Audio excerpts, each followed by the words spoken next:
on the air. Broadcasting live on the Fanatic app and YouTube channel. Here are your hosts, John Kincade and Andrew Salciunas. 97.5 The Fanatic, Philadelphia. So just another day in Philadelphia sports yesterday, huh, John Kincade? Good morning. It was like a Friday on the soaps. Like, what the hell happened? What's the cliffhanger? Yesterday? What the hell happened yesterday? In a time where we've been talking about the great thaw of the Philadelphia area. And it was feeling like we had it, right? All of a sudden, a bunch of news pops out yesterday that it fired up the people. It got the city of Philadelphia warm and heated, but not necessarily for all the right reasons. So there is a lot to unpack today. We will do that with you because today is a day where we want a lot of your reaction on the phone line, the text line, YouTube as always. Good morning.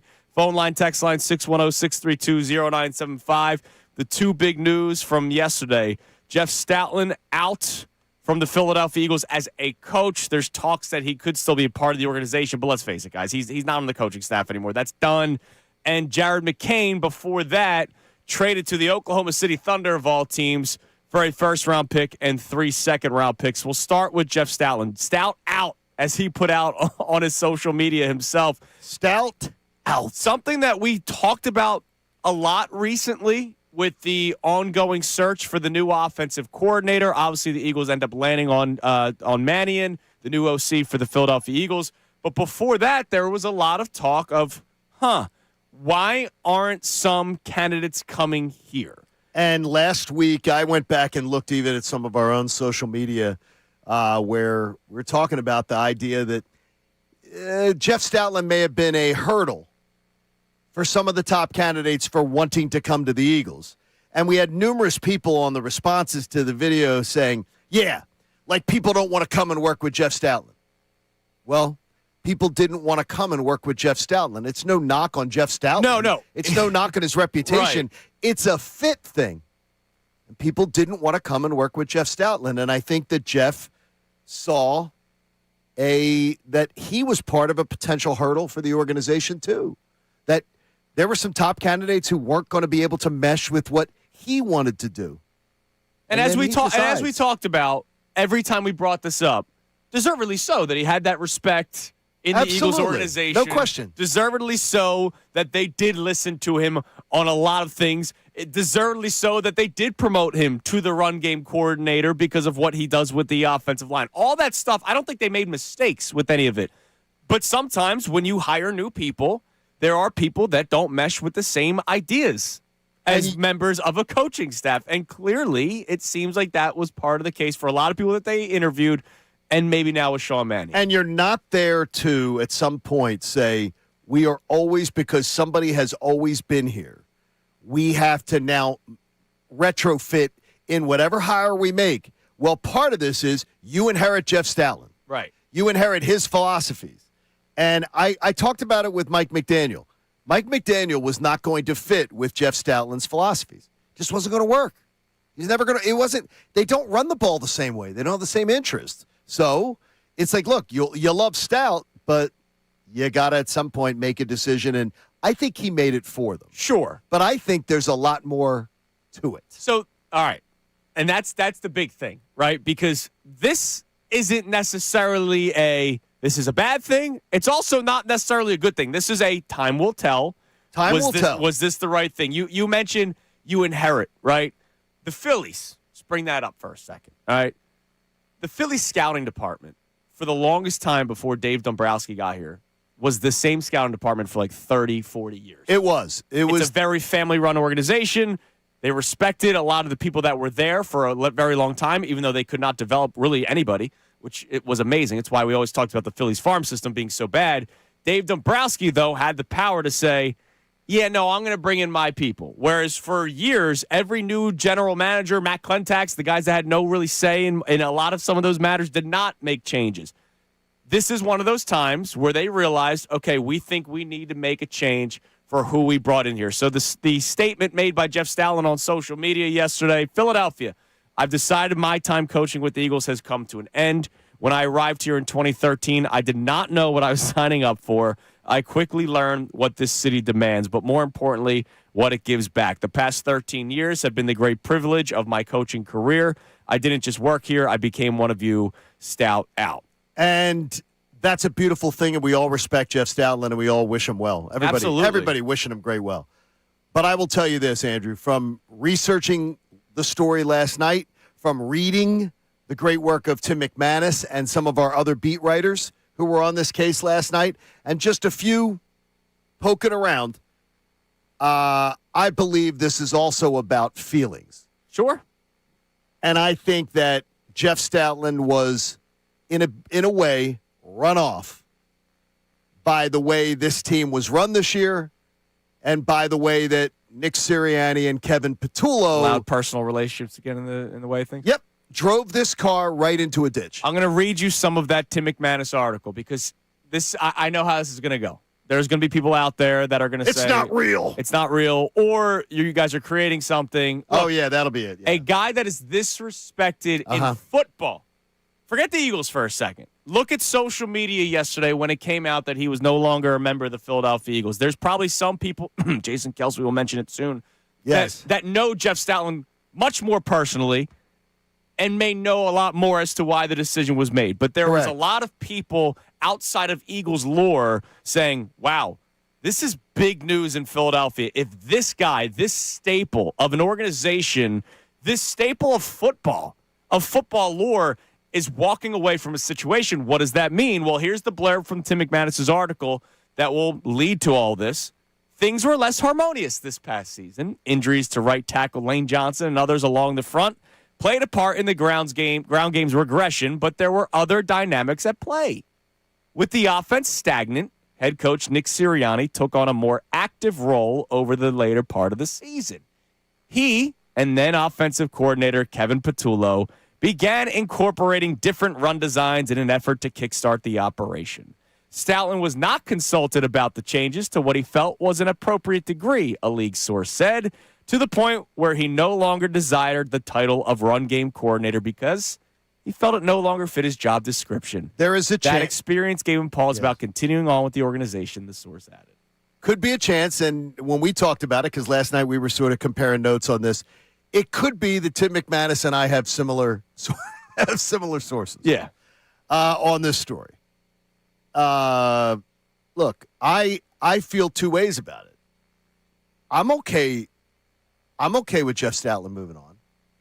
Like, you can't be in a job for forever and ever, and if Sean Mannion may be able to have his offensive line coach in there that does things his way. And by the way, as everybody points out, the football people, the people much smarter than John and I are, we are fake football. Well, John's a fake football guy. I'm a real football guy. Yeah.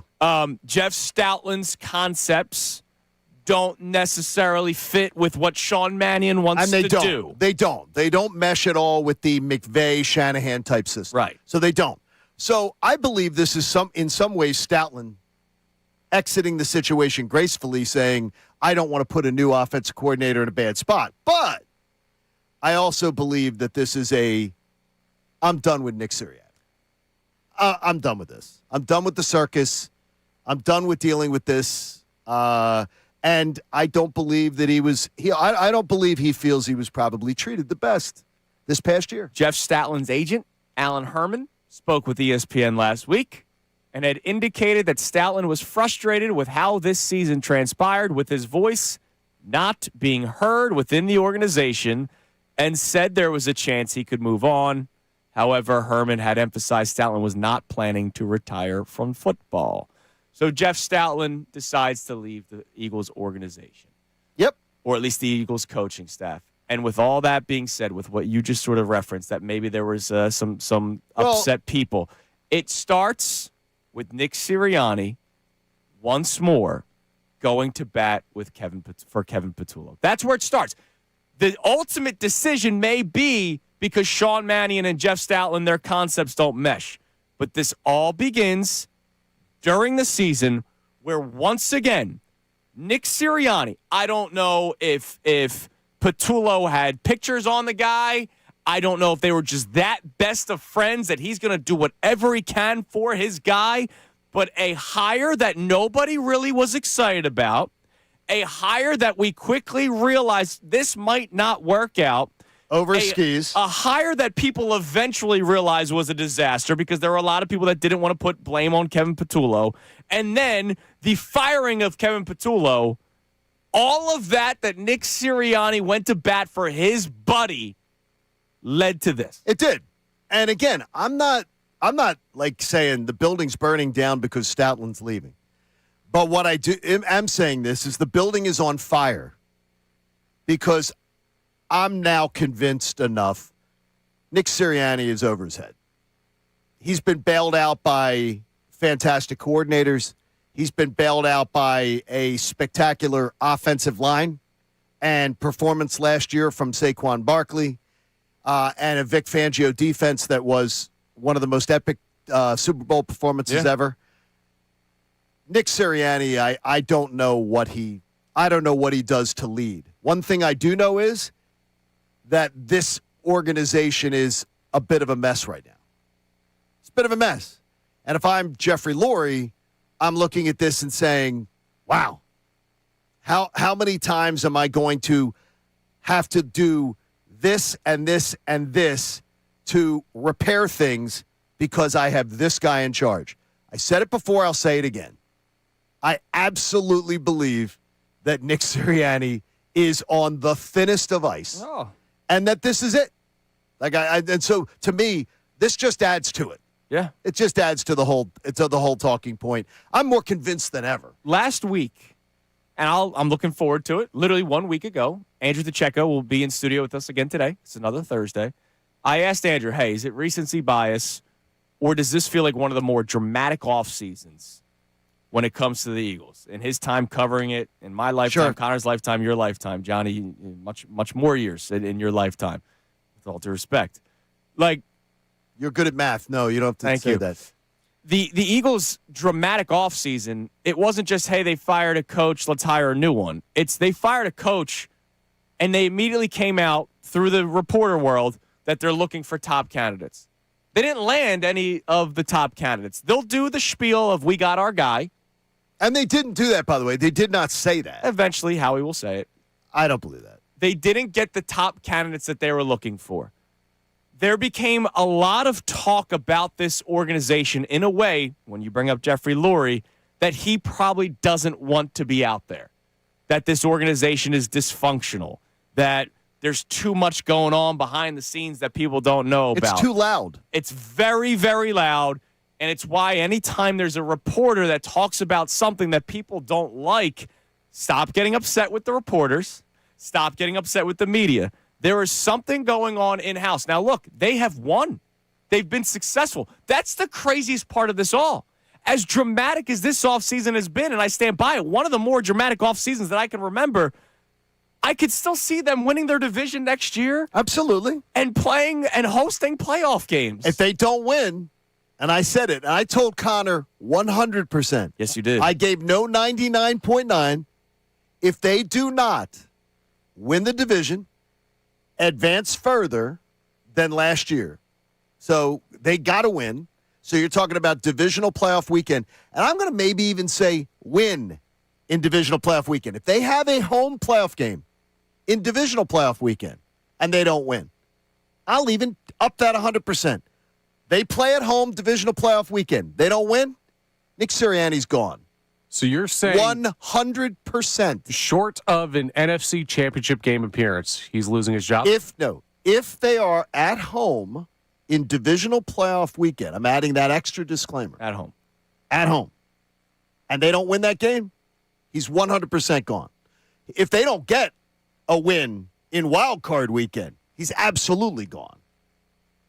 At 100%, no wiggle room. There's too much noise. And there are too many people who I trust that I'm speaking to that say, this is a mess. And no one wants to hear it. And the pom-pom shakers aren't going to want to hear it. This is an absolute circus. Yeah. And this is not what you want. There is a great book, and I got to go into my bookshelf to try to find and read it. Cat in the Hat. Again, no, it is. Those are very good. That about having in the corporate world, that you never want to have, if Kincade Salciunas has a show, the Fanatic as a company, whatever it is. You do not want to have a loud organization. Oh, business for dummies. No, sort of. Yeah, that would be good for us.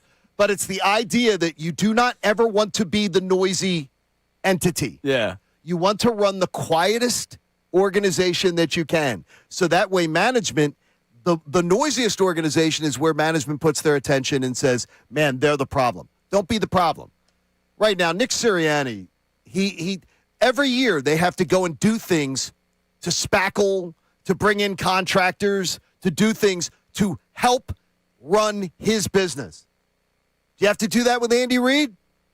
Nah.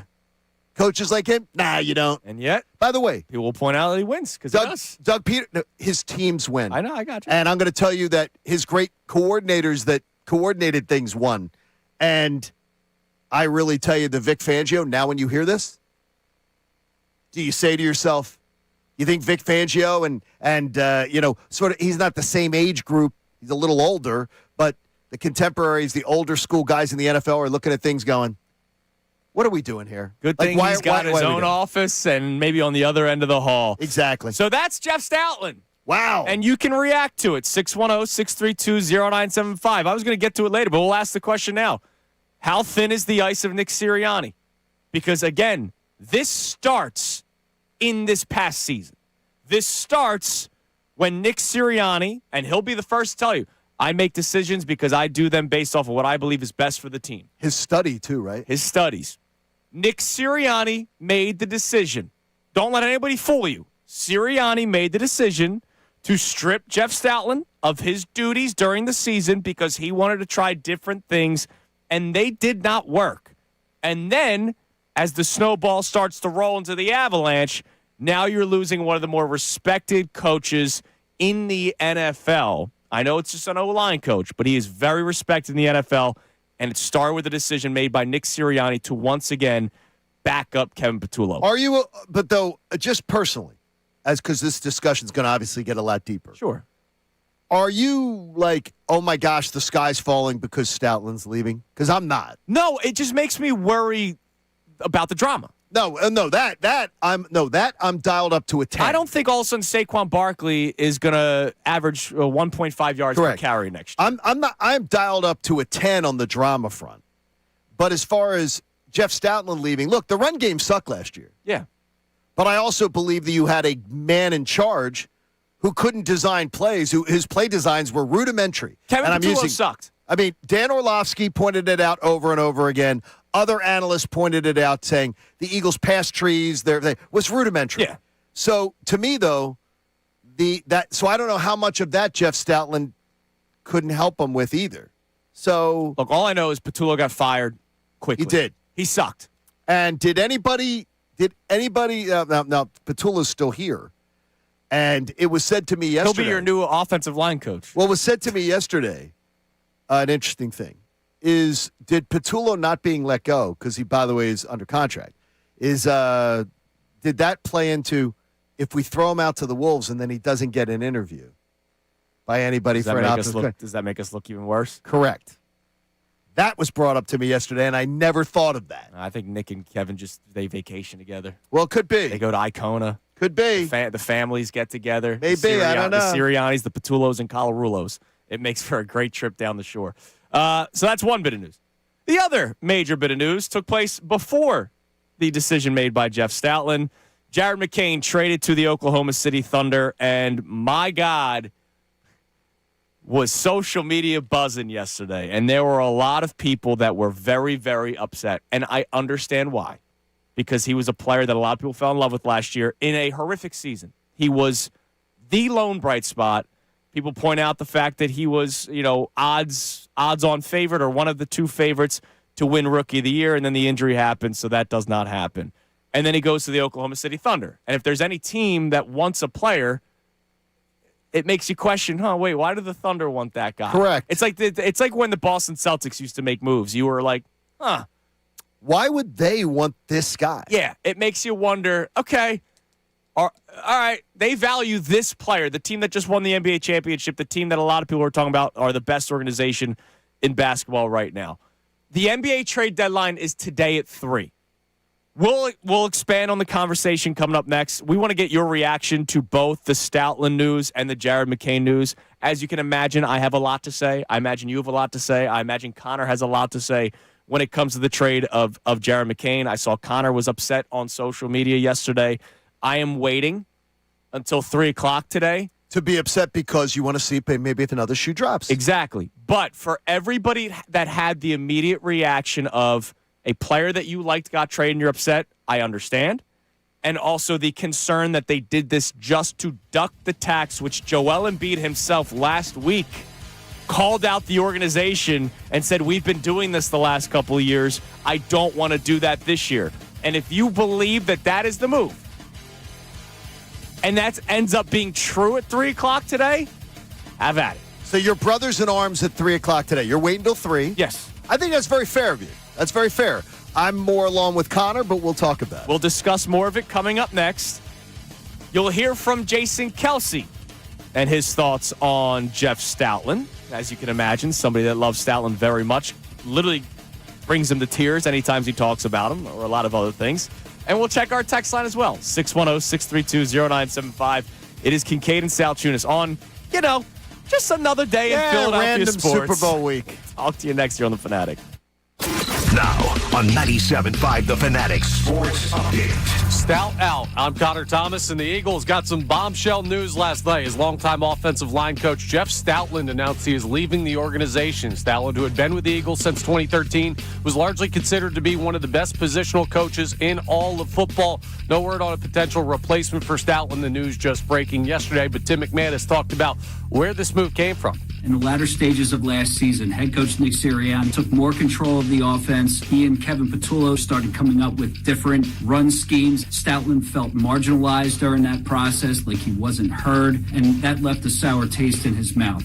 A lot to unpack with that move. We'll be discussing it all day here on The Fanatic. Today is the NBA trade deadline, but the Sixers already made a surprising move yesterday. They traded Jared McCain to the Oklahoma City Thunder for a 2026 Rockets first-round pick and 3 second-round picks. Teams still have 3 p.m. till 3 p.m. today to make moves, so there could still be more coming for the Sixers. We'll keep an eye on that. They'll play the Lakers tonight at 10. You can hear that game live here on The Fanatic. Flyers host the Senators, their final game ahead of the Olympic break. That's a 7 p.m. puck drop you can hear over on WMMR. Andrew DeCecco joins us from the 8 o'clock hour to the end of the show. Steve Marino at 9:30. Keith Pompey, 9:45. This update's brought to you by King's Hawaiian Sliders. Nothing brings friends and family together on game day like delicious King's Hawaiian Sliders. Bring them to the big game table and be the real MVP. Football and King's irresistible Hawaiian Sliders. There's nothing like it. I'm Connor Thomas for 97.5 The Fanatic. What's up, guys?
Tigers. Bradford White, they're here for the pro. All right, before we kick around our thoughts on Jared McCain, the trade that took place yesterday afternoon, I want to read the tweet from Jason Kelce, and then I have a question for us to discuss as well when it comes to another offensive lineman for the Philadelphia Eagles. Jeff Stalin, of course, no longer with the Philadelphia Eagles as a coach. By the way, there were people saying he's going to leave and go somewhere else. He's under contract.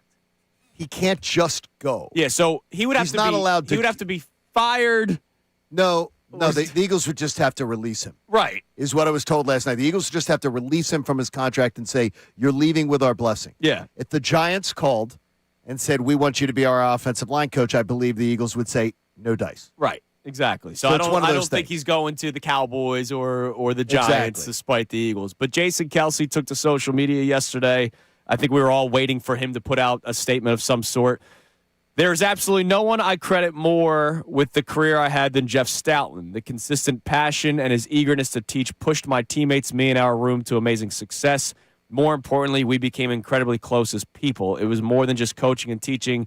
It was his presence and sense of urgency that was unaccepting of mediocrity and potential left behind. He will undoubtedly be missed inside the building and everyone that played for him. I am incredibly grateful to have played for Stout, one-of-one coach in person.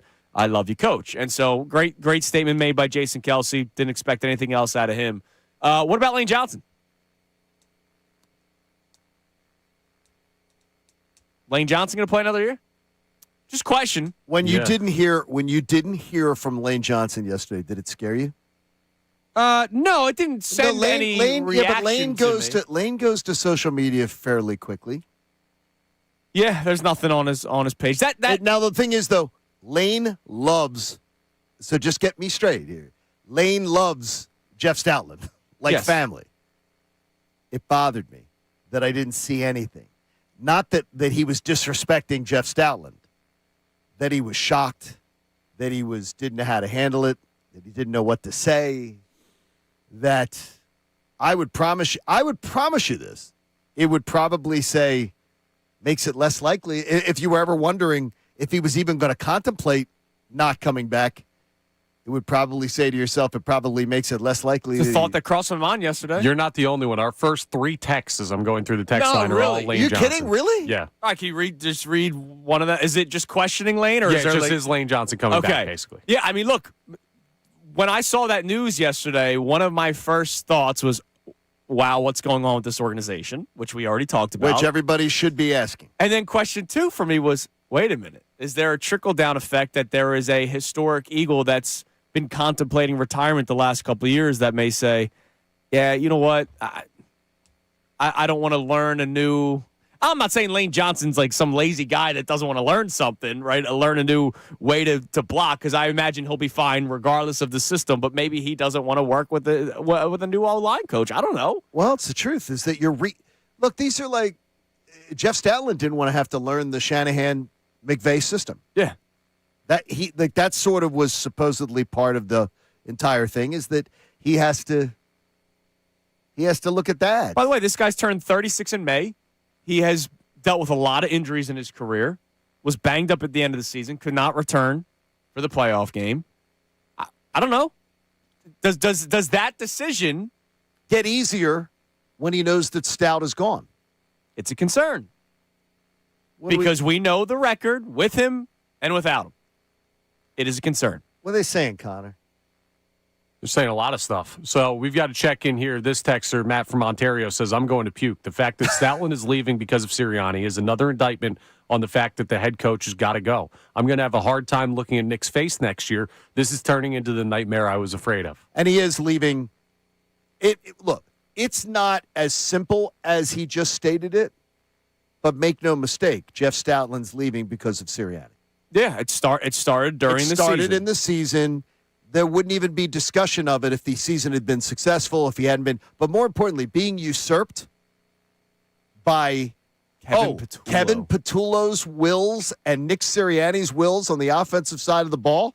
Give me a freaking break. Give me a break. Again, the blurb from Tim McManus's article. And I'll go with this one. Not even Tim's reporting, because I know there's people that get really weirded out. Oh, that's not true. There's no way that's true. Oh, sure, that's not true. How about I just give you what the the agent of Jeff Stoutland said. All right? Agent of Jeff Alan Stoutland. Herman. His name is attached to this. By the way, Alan Herman, a very respected agent, too. So this isn't Tim, according to sources. This is according to Jeff Stoutland's agent. He had indicated that Stoutland was frustrated with how this season transpired, with his voice not being heard within the organization, and said that there was a chance that he could move on. So that's attributed to the agent. This isn't. So that is direct because Yeah. the agent, for those of you who've never had an agent speaks only when spoken to. Right. The agent doesn't say, hey, John, I'm your agent. I'm speaking for you, and I'm going to decide what to say. That's not how it works. The agent speaks on your behalf when you tell the agent to speak. Unless you represent Ace Bailey. Yeah, right. Yeah, that was You bad. could be a local neighborhood grifter, Right, in that that was- situation. that was a rough- this is rough not in this case with Jeff Stoutland. He's got one of the better agents out there, and the agent only speaks when spoken to, and does not speak on anything that they've been told. He knew exactly what he's going. Jeff Stoutland knows exactly what his agent's going to say, Exactly. and it lets it be known. Are you Nick Sirianni's opinion and Kevin Patullo's Over opinion? mine. Are you kidding me? Yeah. You guys, good luck with that. Good luck with that crap. It's very interesting. The drama that has been surrounding Oh, the my Eagles. gosh. That's why I said last week I think it's one of the most dramatic off seasons that I can really remember. So just bad. Curious, you think the ice is thin on Nick Sirianni? 610-632-0975 or underneath Nick Sirianni. Now, It's a half inch. It's a half inch. All right, Jared McCain traded to the Oklahoma City Thunder yesterday. First-round pick via the Houston Rockets, so it's going to be a late first-round pick and 3 second-round picks. So Houston expected to go. Would you say, at the very least, they're going to the final 8? They may go to the final 4, right? Sure. Okay, so very least they're going to the final 8. Yeah. So it's a back Like a end of 25, the. It's a back 26. end of the first-round pick. It might be last 4 picks. Could be. Of the first Could round. be. So let's talk about this before we give our thoughts on Jared McCain, because I saw Connor tweeting about it.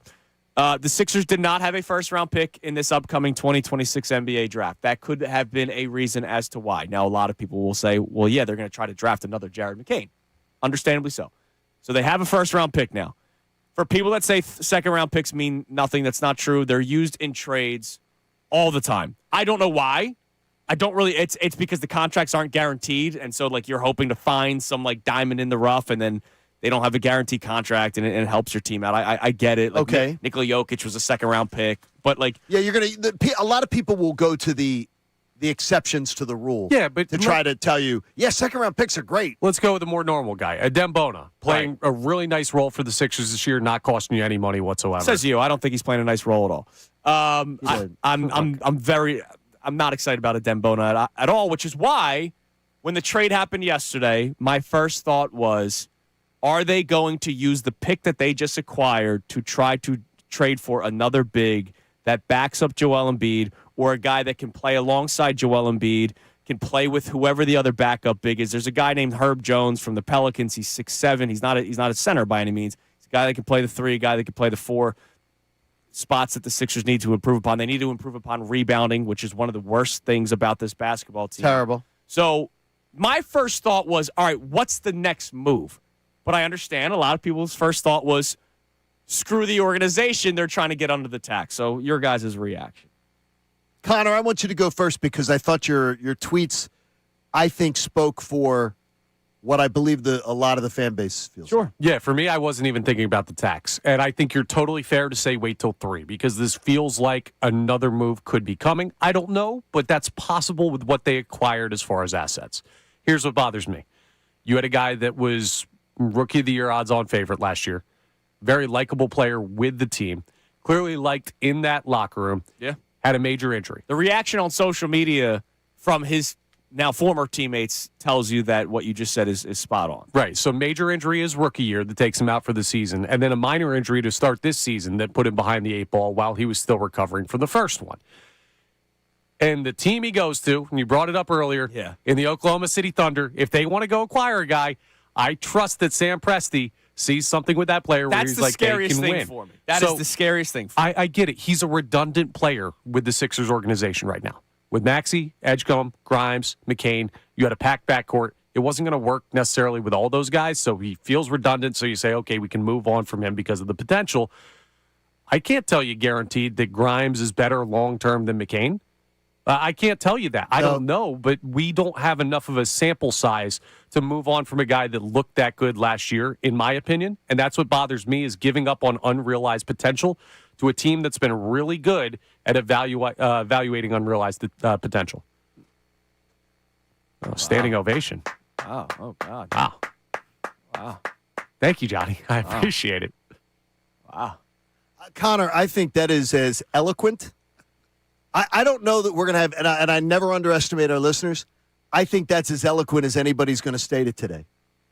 I think that they're not close to winning a championship. This organization is not in the mix to win a championship this year, no matter how much the Sixers pom-pom shakers will try to convince you that they are. I love the thought you just put into that. And I think a lot of people feel that way too. It's what is the frickin' rush with everything? What's the rush? It's like a fast food. Like it's like got a big move. There's no. If there is not, I appreciate though. My partner, I want to give you a standing ovation sort of too, because of the way where's mine? The way you say, well, yours is not. You'll get it at 3 p.m. Here's what Connor, I've never. I got the walking up to the 18th at the Masters. You got the waste management. Connor, yours was hole-in-one. Connor, yours was fantastic. Throwing beer cans and stuff. Connor, I could not. There's nothing that I could add that was any better than what Connor just said. That like sort of summed up everything I read yesterday and heard. But your whole thing about waiting till 3, very non-sports talk radio. Yeah. But to me, I love that because I think that's sort of a staple of what we try to make our show. Look, if there's not another shoe to drop tomorrow, you'll have a different opinion at 6 a.m. Then there was no point of making the trade other than the tax, and then now we're angry. I'll tell you, I don't expect another move. I don't expect one either, except some like duffel head in a bag move. Somebody that just, somebody just getting what is dumped. This, 7? Somebody exactly. What's in the box? It's in the box. We'll see at 3. We'll react to it more. Your texts, we check them hard. Coming up next, 610-632-0975. Also, if you're looking for any bit of news, put a smile on your face because, man, yesterday was crazy. Or at least to exhale. We did get a report yesterday that should do that. It is Kincade Salciunas, 97.5, The Fanatic. The Flyers have hit some bumps on the road.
Fanatic in the Fanatic app. All right, we'll check our text line here in a minute because, man, there's a lot to react to. Jared McCain traded to the Oklahoma City Thunder. The NBA trade deadline, by the way, today at 3, so we'll keep you updated on any rumor.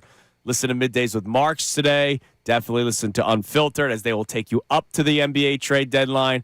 And again, if there's not another move made by the Sixers and it was just to duck the tax, now somebody will tell you that they can also convert the contracts. They have two-way players, Jabari Walker being one of them, and then Dominic Barlow.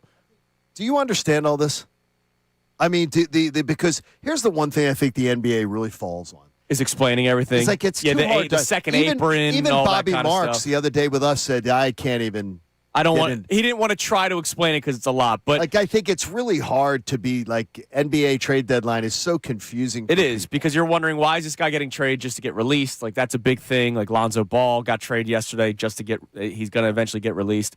The two-way players that they have, Jabari Walker and Dominic Barlow, if you convert them to contracts, they have 2 open spots. So they would get those full-time player spots. Right. It ups their pay, which gets them closer to the tax. So they would still be at that line. But again, is that worth trading Jared McCain? I say no.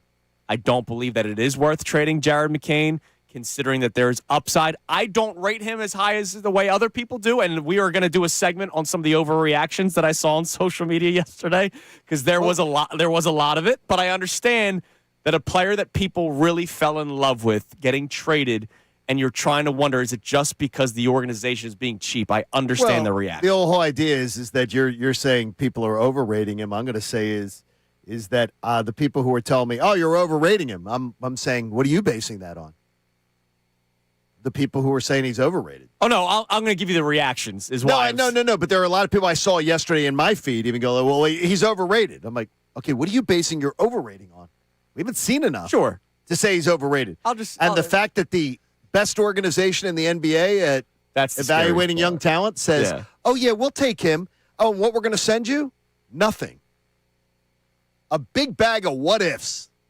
And the second-round picks, you can talk to me all day long. They're nothing but just filler. Well, they're filler. Unless you use them for a trade. That's but that's they're the filler. one point I'm trying to make. They're filler, though. They're nothing of consequence. I got you. And you just got this guy. All right, before we get our text line, as predicted, because we know a thing or two, the Eagles were not going to make a statement on Vic Fangio.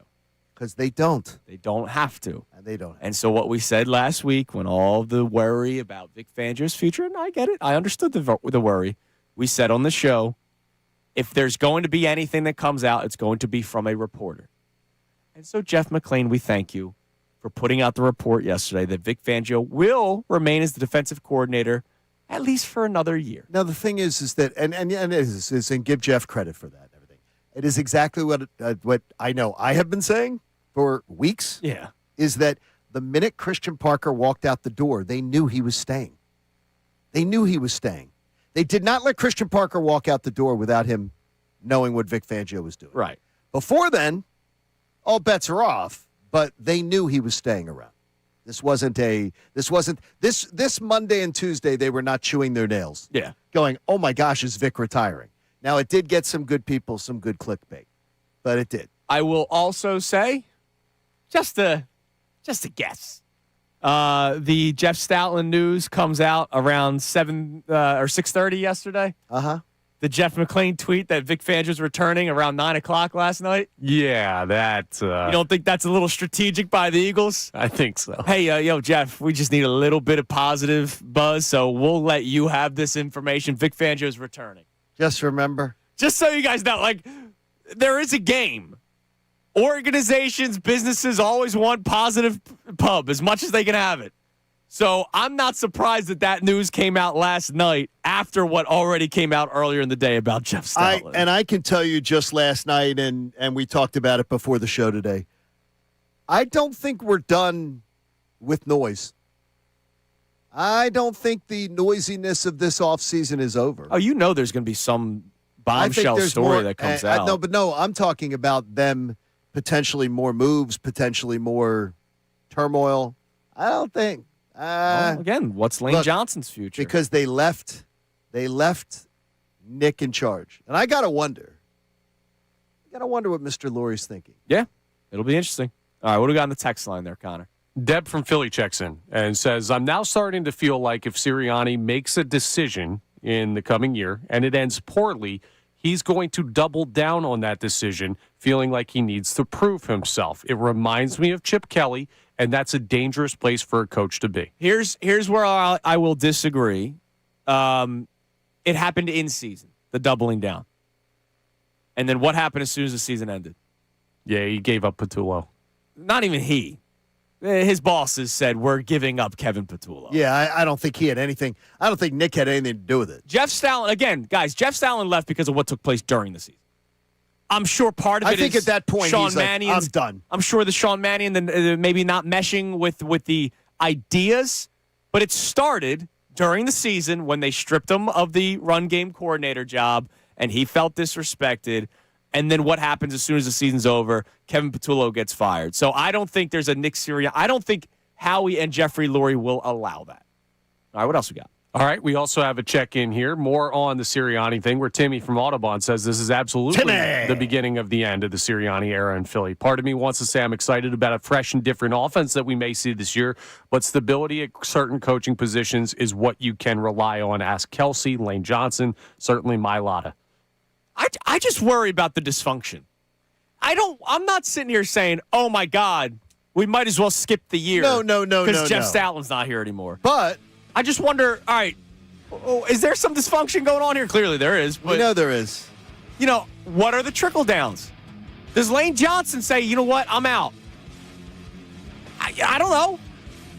Like, the news yesterday was not great news, especially when you're trying to wonder, all right, why is this happening? And then you get literally the agent of Jeff Stoutland saying he was disrespected.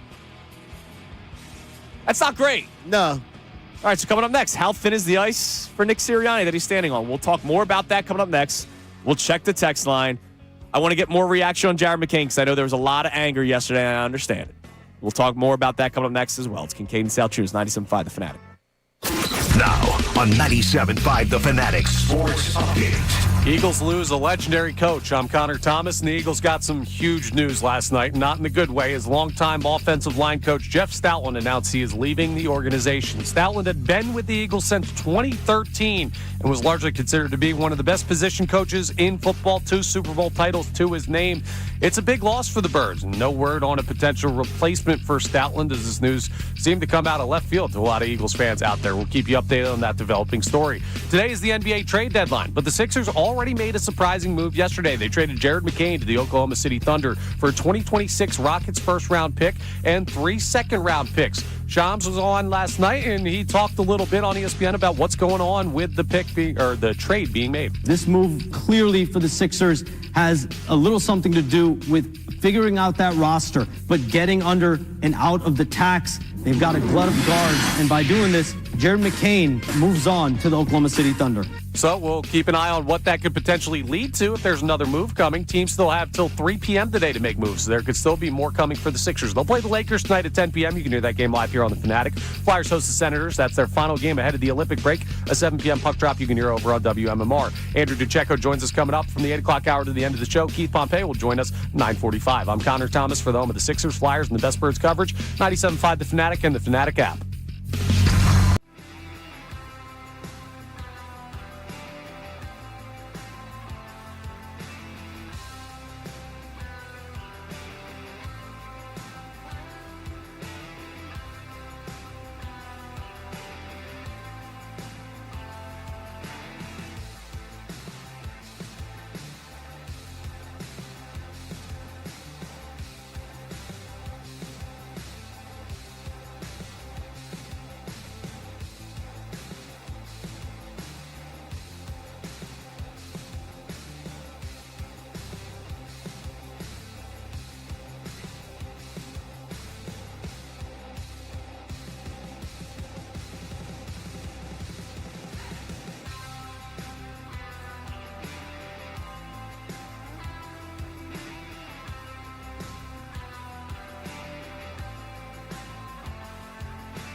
Salciunas is back from the break. I wonder what they're going to get into. Just saw an incredible tweet during the commercial break that just shows how times have changed.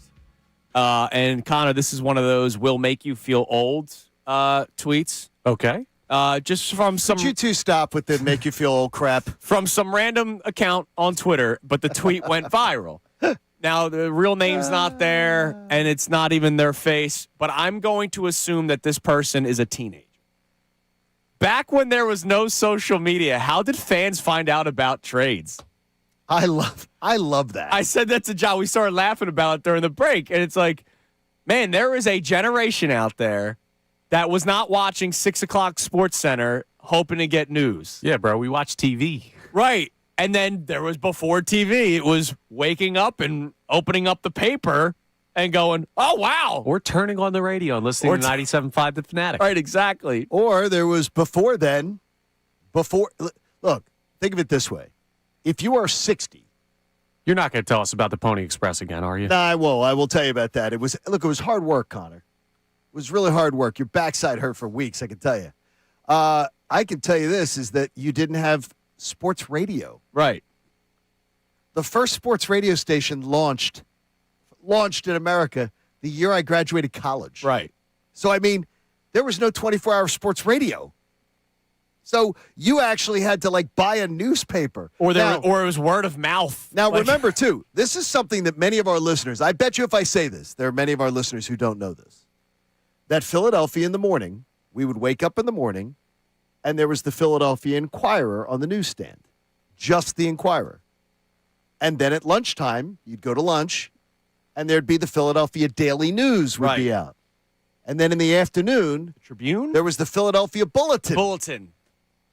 You had 3 different newspapers for 3 different parts of the day. Yeah. And my dad delivered the Bulletin all over Drexel Hill. So if you grew up in Drexel Hill and you got the Bulletin at your house, my dad may have delivered it to you. That's awesome. I mean, but that's how you found out about stuff. And now by the way, some of the greatest writers in the world, brought us the news. Now everything's alerts. Right. It's you have the Shams noties on. You used to have Woj bombs. I got the news on my watch yesterday. And it's unbelievable. It's a different world, baby. It is. It's a different world. And by the way, it's a beautiful world. Yeah, absolutely. It's a beautiful thing. I love the immediacy of it. And by the way, the Eagles to be more stable, but yeah, that would be nice. Of course you would. But doing this job, the immediacy is great. Oh, the immediacy is awesome. The immediate Ricky Bo and Bill reacting to the Jared McCain trade. They were a little too overly excited for the return, in my opinion. And I wonder if now that they think about it more, they won't be as thrilled about the return. I just left the gym. At the beginning, I'm walking out, get in the car. It's the beginning of Unfiltered. And the show starts with breaking news. Yeah. And I'm like, screw you, Colarulo and Vitalico. Must be Look nice. at you. You get to have breaking news right at the beginning of the show. And it was interesting to hear them. They were effusive. They were effusive. They were celebrating it. And I was driving in my car. I have a very short drive from the gym to home, and I'm going, wow, I don't feel that way. Yeah, I didn't. Even somebody that was okay with the trade because I'm waiting to see what happens at 3:00. I did not have the reaction that I saw our friends in the afternoon have. All right. And by the way, they had very good points to make of their own and everything, but I just didn't agree with the. Look here. We'll continue the Stoutland conversation. Obviously, there's so much going on. There's so much going on. Thank God, because the Super Bowl week has been a bit of a bore. So yes. This is great. Well, I said to John before the show starts, if there's any indication as to whether or not people care about this Super Bowl, the NBA trade deadline has been the lead story all over the place. All networks, not just ESPN and their partnership with the NBA, all over the place. It's been more NBA talk than the freaking Super Bowl. So that Sam tells Darnold effect. That tells you all you need to know about how people are feeling about this game. So the Jared McCain stuff. A lot of people obviously upset with the trade yesterday. The first round pick in return for a guy that's not really a part of their rotation is a mini win. Mini win. I'm not saying yes, do that trade. You had to do it. It's a mini win for a guy that's not playing that much for the Sixers. If anything, there's a lot of vitriol toward Daryl Morey right now. If you feel a certain type of way about Jared McCain, I wonder why there's not more eyes on Nick Nurse for it. because Nick Nurse is the coach. Nick Nurse is the guy that has the rotations. Nick Nurse is the guy that is deciding that Jared McCain does not play all that much. I don't completely disagree with what Nick Nurse is doing, by the way. The Maxey Edgecombe duo needs to be on the court the majority of the time because VJ Edgecombe's defense helps Tyrese Maxey. The ability where they can both run on the break at the same time is why you see such nights where they're both dropping 20-plus points. Maxey, more in the 40 range on some nights, but VJ Edgecombe can run the floor with Maxey. So those two guys are going to play the bulkier minutes. But the problem is we're talking about the bulk of minutes being like 40 a night. You need to have depth at the guard position, and now you only got one guy in Quentin Grimes.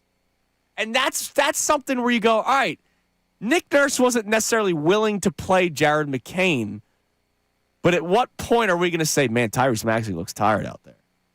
It's a concern. I'm worried about it. I've been saying about it all along. Breaking the wheels off of Maxey. Like, to me, I think that there's a real scare, a real fear of that. And, look, again, you're waiting till 3 o'clock today makes a lot of sense. Makes a lot of sense as far as looking at the plan and figuring out what it's going to be long term. If there's not another move, I admire both of you today. Blew me away, and I'm glad we don't talk about it before we go on because you blew me away. Connors though was the best summation. Standing ovation. Maybe it's because of the fact though that is exactly the way I think about it. I hate that McCain's out the door. I just hate it. I do because a grab bag of second-round picks is crap. If you just go second-round picks, and yesterday, because it's trade deadline week, they talked about second-round picks that make a true impact on rosters across the NBA, and they did a thing. Second-round picks are filler. They're not impact guys that make differences for the most part, and you can cherry-pick names, but they're not. So picking up a bunch of second-round picks. So what you did is you got Jared McCain, who you drafted at 16? 16? Yeah. Okay, 16. So you traded it back for a 26th pick. Like probably 26, sure, 27. In that range. 25th, 26th. And some second-round picks. Yeah. It may give Darryl some flexibility. They'll tell you they did that because they didn't expect Grimes to be the player he was, and they didn't expect him to come back on the contract he's on. And now you can have a 26th overall pick big man or wing guy compared to a bunch of guards in the same spot. And if I said to you right now, and Connor, you made the summation, is a year, 2 years from now, do you think Grimes and McCain, if they were talked about in NBA circles, who will be talked about in higher regard? I would think it'd be Jared McCain. And, oh, by the way, 2 years from now, a couple months from now, Quentin Grimes might not be on this team. Right. And so then it is to me, then that is and I understand you're waiting till 3 o'clock. To me, that is a huge miscalculation. Look, if they don't make another move and Daryl Morey has to do some sort of spin job in his press conference, because he'll speak. He speaks after every trade deadline. And he does, and he articulates what he was thinking and what he's doing. He's going to basically have to tell you, hey, don't overreact yet. We'll see what we can do. But that's the way this team has kicked us while we're down year after year. You can't tell people to be patient anymore. Connor, there's no more patience. Can you put the request in for Dow for tomorrow morning with the Sixers? I already did. Oh, you already got it in for tomorrow morning? Yeah, Perfect. I already. Oh, what a Friday it could be. Don't worry. Let's hope it's good. All right. Before we get to our text line, Brian Windhorst spoke on the trade, and this is where a lot of people, I think, stand when it comes to the McCain trade, and that's why there was so much anger over the trade. Yes. Oklahoma City, they are in a position where they can take risks on players like this. People in the league think this is an absolute steal. This is the Thunder doing the Thunder stuff again. And that's the scary thing. That was one of my biggest takeaways. People in the league think this is a steal. For the Oklahoma City Thunder. Correct. Not for the Minnesota Timberwolves, not for the Washington Wizards, who made such an asinine trade again yesterday. We'll talk about it. But for the Oklahoma City Thunder, one of the more respected organizations in the sport right now. I swear to you, I'm baffled. That's my biggest concern. Not Jared McCain's going to turn into Steph Curry, because I saw that on Twitter. But that the Oklahoma City Thunder saw value in him. You think Jared McCain is a top 7 contributor in the NBA to a team that is competing for titles? Maybe can not see it. top I can 7. see it. They got some really good players, but Yeah. No, not necessarily there, but like of that talent, I think he's a top 7 type contributor on a team that could compete for a title. Here's my thing. He doesn't play lick of defense, like at all. Well, guess we what? got some of them too. I know. Here's the thing, right? Neither does Isaiah Joe. And Isaiah Joe is not a player. He's not SGA. He's not Maxey. He's not any of these guys. Isaiah Joe's not going to make an all-star team anytime soon. But Isaiah Joe was a guy you had that became a usable piece on a championship team. Jared McCain is going to be a guy that you had that will become a usable piece on a championship team, whether that's top 7 or otherwise. So later in the show, we're going to take some time on the players that got a lot of reaction when they were moved on from. Isaiah Joe is one of them. I will tell you now, Isaiah Joe was probably the one I was most upset with, being that they just did not use him correctly. Doc Rivers tried having never gave him a shot. Well, and then when he did give him a shot, he had him bring the ball up. He tried having him play point guard, which is not his game. Like you need spacing. And I'm not saying that Isaiah Joe was Robert Horry, Big Shot Bob, but like Isaiah Joe is a piece that we've talked about not being able to shoot the 3 ball consistently in this town ever since JJ Redick left. And they just let a guy leave. They traded for nothing. For nothing. All right. Let's go to Stan in Drexel Hill, one of my favorite hoops heads in the city. What's up, Stan? Yo, good morning, guys. How y'all feeling today, man? I know how you're feeling. You and I were back and forth a little bit on social media yesterday. Bro, I'm trying to tell you, they talk about this kid like he's really – but listen, and John, I don't know if he's a top 7 contributor on the team, man. I don't. I really don't. And the reason why I say that is because I don't know what he's really going to be. You want to say that what you saw last year from his rookie season is maybe more so what he might turn out to be. But then again, it's like we had Michael Carter-Williams and traded him after his Rookie of the Year season. I'm talking about one of the greatest historic debuts for a rookie, near quadruple-double. And that guy got traded and did absolutely nothing after that. And it's like nobody in the NBA is saying that the NBA circle, Stan, are saying that this is a head scratcher, doesn't make sense. Yeah, move. I'll say this, Stan. Michael Stan. Carter-Williams, as you know, couldn't shoot. He couldn't shoot. McCain's got a shot. But if we're going to do that, then we have to go both sides because Michael Carter-Williams could actually play defense and could actually pass the ball. No, but he could So also if we're gonna say do is that in NBA circles, they're saying what the Sixers got in return for Jared McCain is a absolute steal for the Thunder. Yes, and that's what I'm saying. For him to be having the season that he was having and for you to still get back a first and a couple, like to me was like crazy. Like I was like, wow. Now, I don't think he's a bad player. Let's get that right. I don't think he's a bad player. It's just, especially he's going to the Thunder, I can't even count maybe on both hands how many guards are already in front of him, and they both play both sides of the ball, right? I think they have 6 guards on that roster. I saw it yesterday. I don't even know how they're. Yeah, it's like too 6 many. or 7, honestly. Yeah. So I'm just like my problem is, and I said this online last night. I think we have a thing in this town where we overvalue a player because we like the person. But what did you get for him, though? But, Stan, I get what you're saying. What did they get for him, though? No. I'm saying I thought the value they got for him was great. I'm saying a lot of people, the way they're talking about it is I don't think they got good value for him. You don't think that's good value? He wasn't doing anything for you. They consider it a steal. The league circles, the executives that he's talking to, people around the league are saying the Thunder got a steal. They stole him from the Sixers. Which is why, and Stan, we appreciate the call, brother, as always. I'm sorry.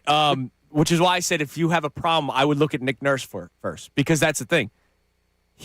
What Stan's saying, I agree with in terms of the value. You got a first-round pick and 3 second-round picks for a guy that's not in your rotation. Right? There's nights where he's a why DN. is he not in your rotation? That's a Nick Nurse question. That's a Sixers question. Because if Howie Roseman is, as he runs the Eagles, we know for a fact he has told his coach, and by the way, whether it was Doug Peterson or before, he said, play this guy. This guy's going to be there. So this goes to the front office, until too. Vic Fangio came. This goes to absolutely. Because Vic Fangio then said, I don't care what was part of about getting Devin Vic here. White. I don't care about Bryce Huff. I'm going to play the guys that I think best. And Nick Nurse is a respected head coach in the NBA. And he, the head coach, is not having Jared McCain in the rotations. Yeah, the Sixers under Daryl Morey have not been a play-the-guy organization. They've not been. Doc Rivers had complete autonomy over who was on that court, whether it was best interest of guys that were drafted here or mercenary guys. So Daryl Morey does not get into that. This is, I think, like Andrew said, a Nick Nurse question if you're wondering why Jared McCain was I'm not saying you have to be happy that he got traded, but what I'm saying is if you're Daryl Morey and you're going, all right, I need to make a move here. Well, not that you have to, but I need to make a move here.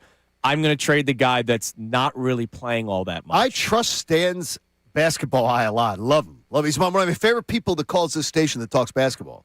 But I'm also going to trust that people across basketball circles are saying the Oklahoma City Thunder just fleeced the Sixers. I'm going to trust that.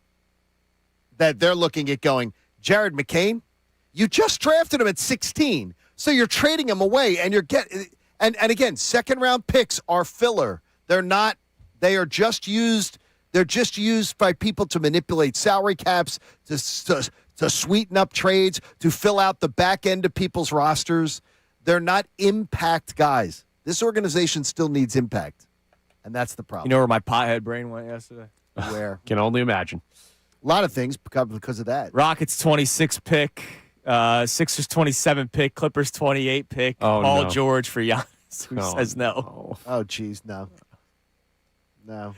It's not going to happen. Still out there. It's not going to happen. By the way, I was surprised, and we talked about it a little bit before the show, that numerous insiders saying the Warriors made an offer for Giannis, and the Warriors got turned down on their offer, and then they moved on. Yeah, the Warriors don't make the Kuminga for Porzingis trade if Giannis is actually going to get moved. And that's my feeling on it. So you believe it says shops closed on Giannis? Yes. Yeah. I was saying, I'm telling you, I'm looking at some of the I'll wait till 3 o'clock, and I'm just saying, please don't move him in the East. But I would wonder, would Milwaukee ever move him in the East?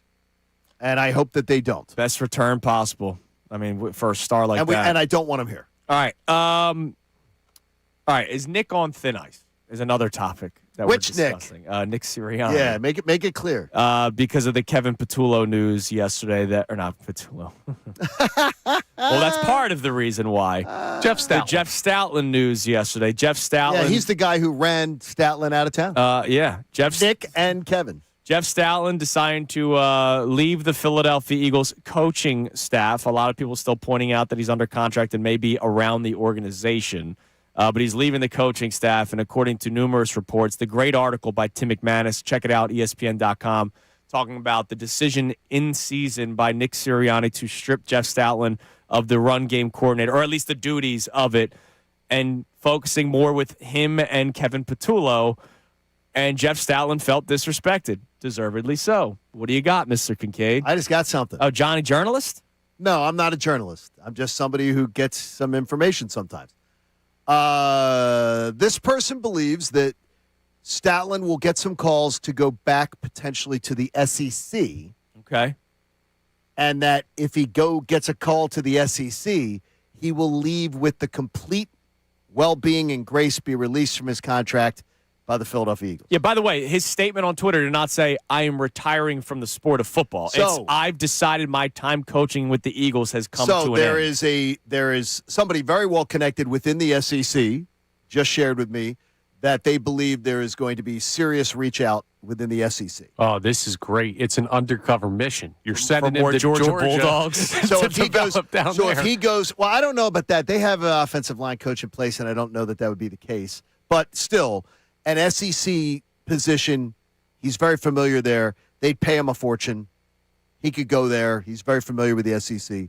He's lived and worked down there. And the Eagles would go, sure. Yeah. As long as you are not going to a NFL team, we're fine with it. All right. All right, what do we got on the text line? Is Nick Sirianni on thin ice? Because, again, I'll read the blurb from Tim McManus' article that we'll mention a couple of times. This per Jeff Stoutland's agent, so not through anonymous sources, because people always question, is it real?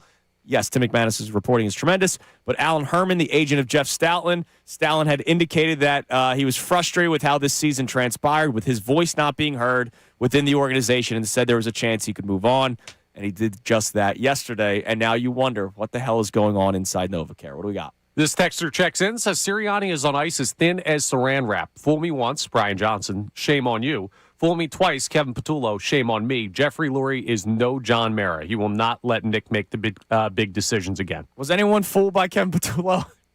Yeah, I don't no. Absolutely. There were people, yeah. Were there? Yes. Yeah.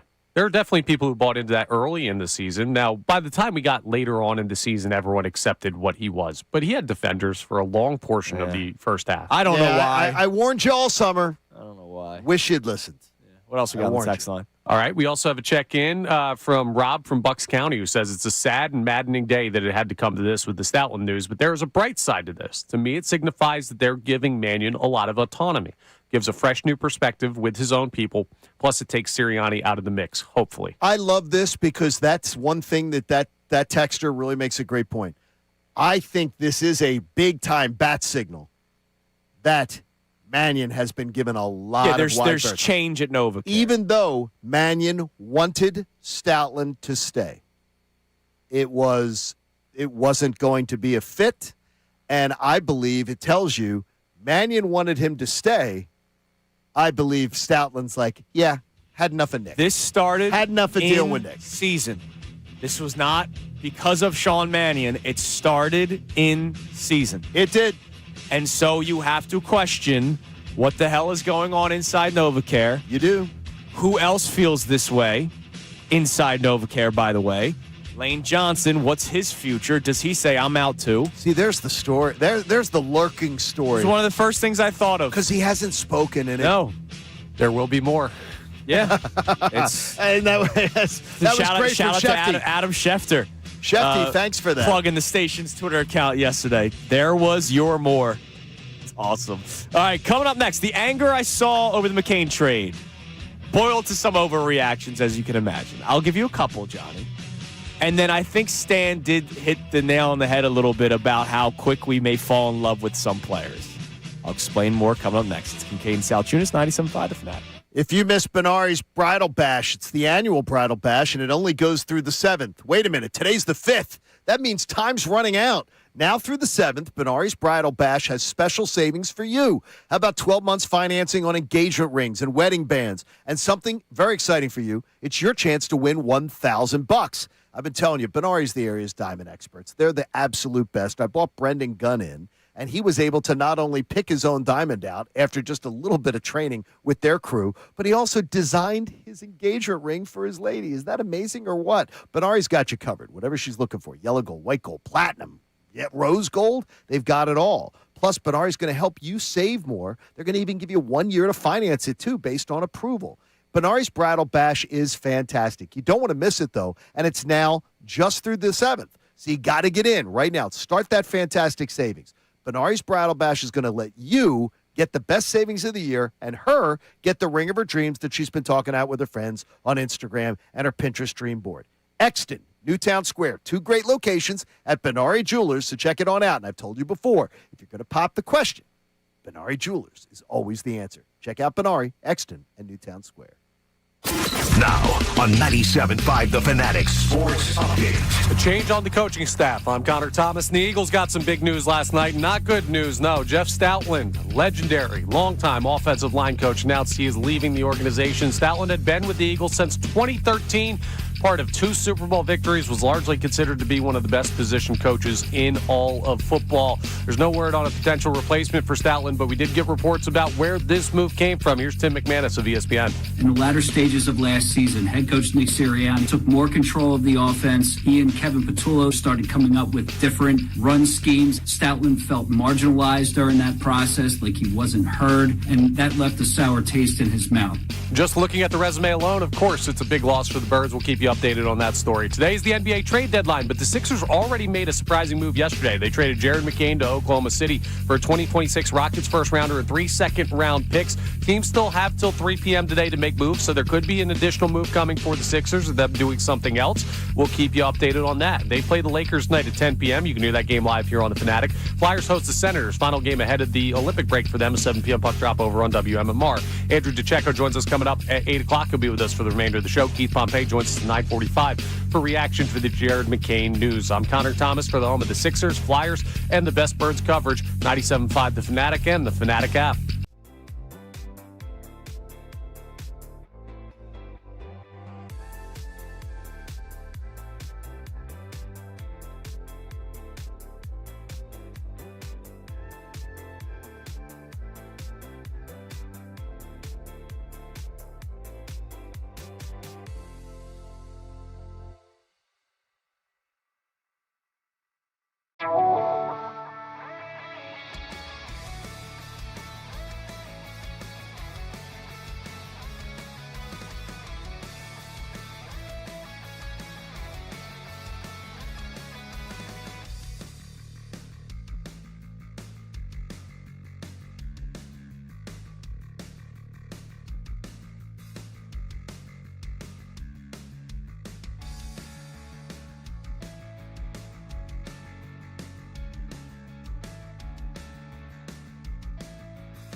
7 a.m. hour is brought to you by the BetParks online casino and sportsbook app. Live bet sports on the BetParks app. Play all your favorite casino games. There's always another way to win on the BetParks online casino and sportsbook. Got to be 21 in Pennsylvania, Jersey, or Maryland. Gambling problem? Call 1-800-GAMBLER. Tons to react to here on Kincade and Salciunas 97.5 The Fanatic. You can continue to climb in on our text line or our phone line 610-632-0975. YouTube's been buzzing. I try to check during the breaks, but like half the chat is talking Eagles, half the chat is talking Sixers, just going back and forth, which, by the way, so are we. We're doing the exact same thing. We are. We're bouncing between what the hell's going on in NovaCare. Why did all of a sudden in the middle of the season Nick Sirianni say, you know what, I trust this Patullo guy more than this Jeff Stoutland guy. And, we wonder, all right, what are the dominoes after Jeff Stoutland leaving? And then, of course, the trade of Jared McCain yesterday going to the Oklahoma City Thunder for the Rockets' 2026 first-round pick and 3 second-round picks. So there was obviously a lot of reaction to that. That was the first bit of news yesterday, and then it just continued with the Stoutland news. I saw reaction that I thought was fair, a guy that a lot of people liked, right? There were a lot of McCain jerseys that went off the shelves last year early on, and he was the lone bright spot. I think the Sixers should offer some sort of a return policy. Not a return policy, but like a redo, like where you can they'll change out if you bought one of the good ones. Sure, where they'll redo the name on the back or something like that. Because not a bad idea. Yeah, not a bad idea. All teams should do that, by the way. Well, if they get rid of a guy quickly, right? Not after a few years. No. So, I saw some also overreactions yesterday. I saw people comparing Jared McCain to Steph Curry. That's ridiculous. Which, Jared McCain's way better. Like, yo, guys, look, I understand that he was the lone bright spot last year, but there are people saying, look at this play that Jared McCain did, and then they posted a video next to it. This is what Steph Curry did 10 years ago. And I'm like, whoa, by the way, and sports are always copycat leagues, so he may have studied Steph Curry film and said, I want to do, he's not Steph Curry. And if you think he's Steph Curry, then we don't watch the same brand of basketball. I also saw, there's a Twitter account that I really like, Sixers Nation. They do a great job with their own content. They're a great account to follow because they're not, I don't want to call them aggregators because that's such a negative term nowadays in the industry, but well, do they do their own content? They do their own content. Well, then they're not. Right. Well, then they're not an aggregator. Right, and then they also share what other people are saying. No, they do their own content. They do their own that's content. Fine. Yes. If they then comment on other people's content and do their own content, that's different. Sixers Nation put out a tweet yesterday. Jared McCain arguably was playing better last year pre-injury than VJ has so far this year. That's an asinine statement to make. Depending on the number, you can look at numbers. Wait a minute. No. Go ahead. What? That is, I can tell you that's not what I don't believe that's what the panel thought on ESPN. Yeah, I don't think that's asinine. I think you're out of your mind. VJ Edgecombe. I think you're out of your mind. VJ Edgecombe is doing things on both ends of the floor for a winning basketball team. I think you are saying something where you're now, Connor, I think from what you just said, you may be right where I'm at.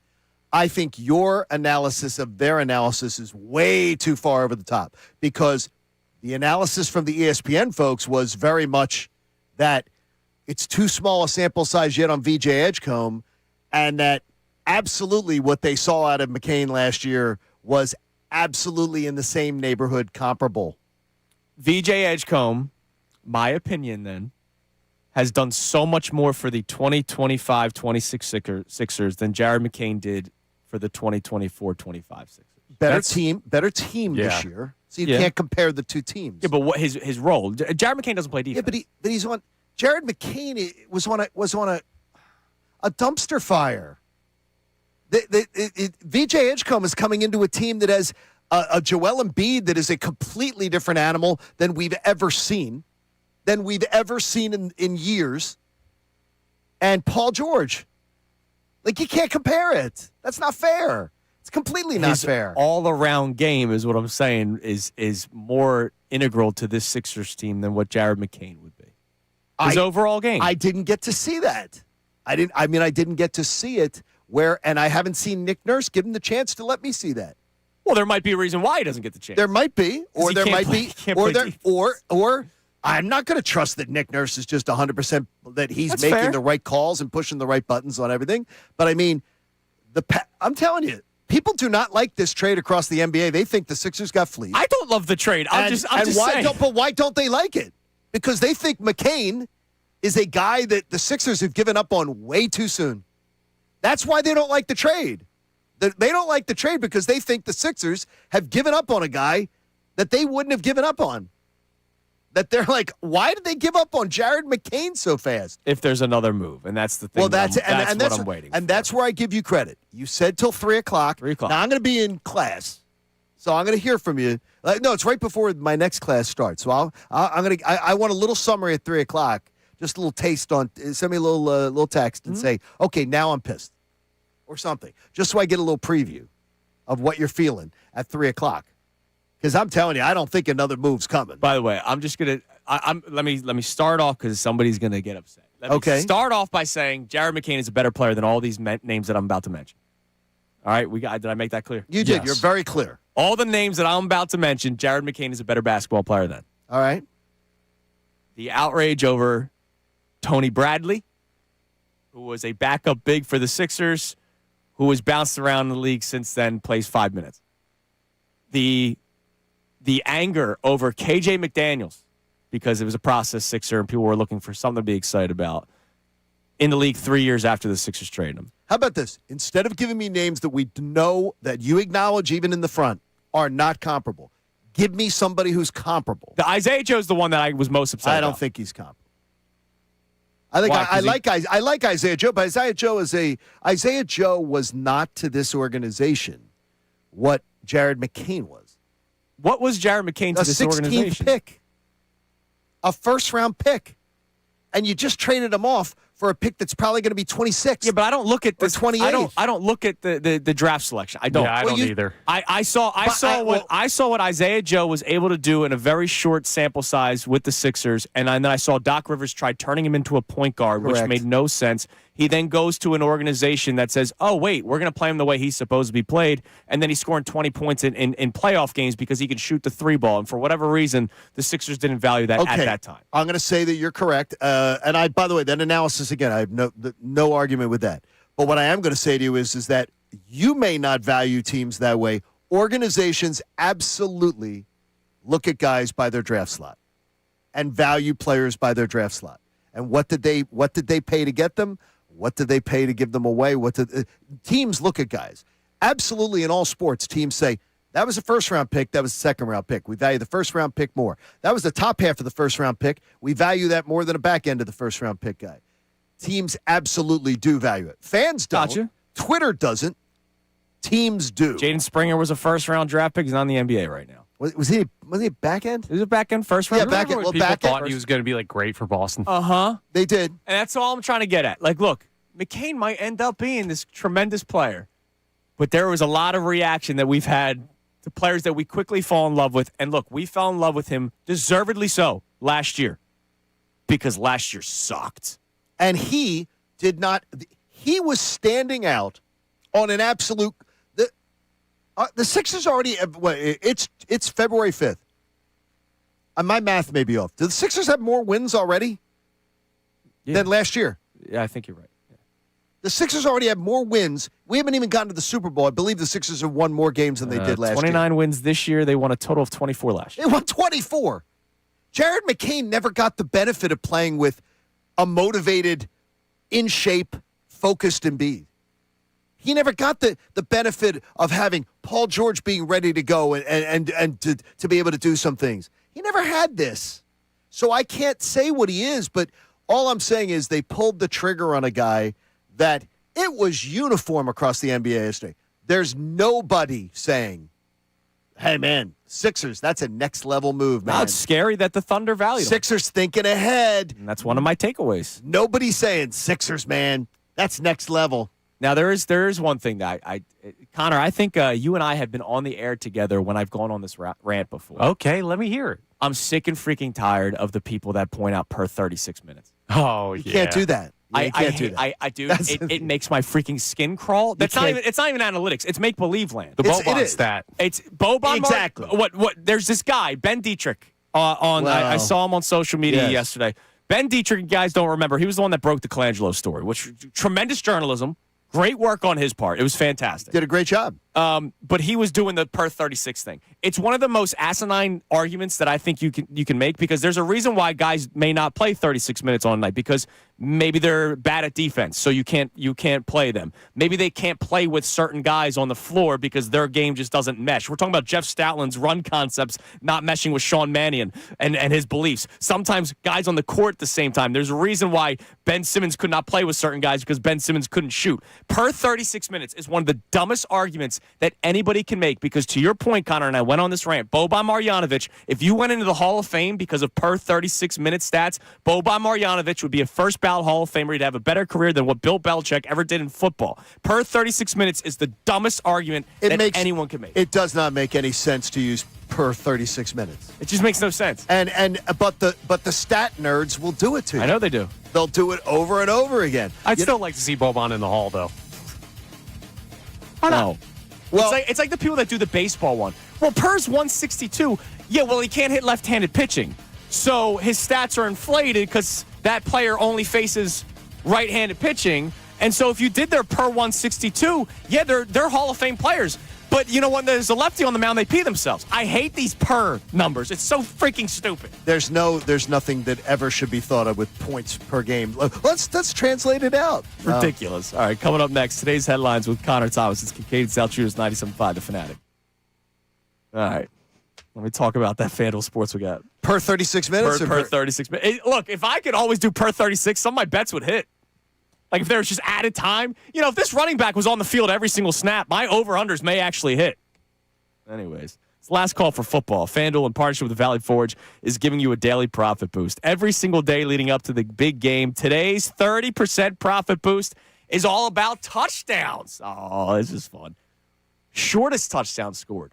Longest touchdown scored. First or last. Of course, anytime touchdowns, always a great bet to look at as well.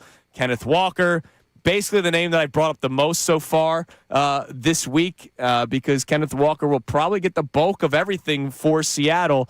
And then if you want to bet over under touchdown passes for Sam Darnold, you can, because you have Jackson Smith and Njigba. I would also look at Njigba as the longest touchdown scorer in this game. Stephon Diggs, somebody that I would look at as well, because Drake May clearly has a respect for him, especially in the red zone. All you got to do is opt in each day, place an eligible bet to use that day's profit boost. Play your game with FanDuel, the official sportsbook partner of Super Bowl 60. You got to be 21 plus, present in Pennsylvania, opt-in required. Bonus issued as non-withdrawable profit boost tokens. Restrictions apply, including any token expiration and max wager amount. See terms at sportsbook.fanduel.com. Gambling problem? Call 100.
Fanatic. All right, here you go. Per 36-minute stat nerds. Jared McCain, because this was a big talking point for some people on social media yesterday. Again, for the record, I understand why people are upset by the trade. But I saw per 36 minutes, he's averaging 17 points per game in his career. Oh, my gosh. So Boban Marjanovic, his career per 36 minutes, John, averaged 23 points per game and 15 rebounds. Damn, Well, why didn't they let him play the whole game? Like, that's why I hate it. There are some statistics that I get visceral reaction to, and per 36 minutes is one of them. Because you know that NBA, if we had Daryl would chuckle. Yeah. Yet I see people on Twitter I know. tossing that out there that are claiming to be these NBA sites. Yeah. They're these NBA blog sites and everything, and they're using that. Yeah. And if you actually sat down with these NBA executives and said, yeah, well, per 36 minutes, they would laugh at you. Yeah. They would laugh and say to you, why do you think they don't play 36 minutes? Yeah, there's a reason. They would look at you and go, what are you? Do you just have a calculator out? Yeah, there's a you reason can't- why. You have to think about it. It'll be best NBA coverage here at this site. And I'll look at it and whenever I see that, I don't have your reaction, but whenever I see that, I go, it'll be like best NBA coverage here. And I see somebody quote some of these analytics crap, and I go, that's the analytics crap. There are analytics that are good. Yeah, There are absolutely. analytics that are good. But that is one of them that is horrendous. Isaiah Joe, his career he averages 17.5 minutes per game. That's his career. So his per 36, he is a 16-point per game guy in the NBA per 36 minutes. So why isn't Isaiah Joe play 36 minutes? I think we know if you've watched him. It's just I just. But he's a great piece Yes, on a he team is. that has right. Right. It's just sometimes the arguments that people use, they drive me nuts. All right, it is time now for today's headlines with Mr. Connor Thomas. Today's headlines with the Connor Thomas. It's brought to us by Lundy Law. For over 70 years, Lundy Law has been fighting for injured people. If you need them, remember the name Lundy Law, your injury lawyers. Visit LundyLaw.com. That's LundyLaw.com. We're going to start out with a little bit more Super Bowl audio. Now, when the game goes on, you hear from players on the team, coaches, and you also hear a bunch of podcasts and shows that get players from these teams and organizations that formerly played.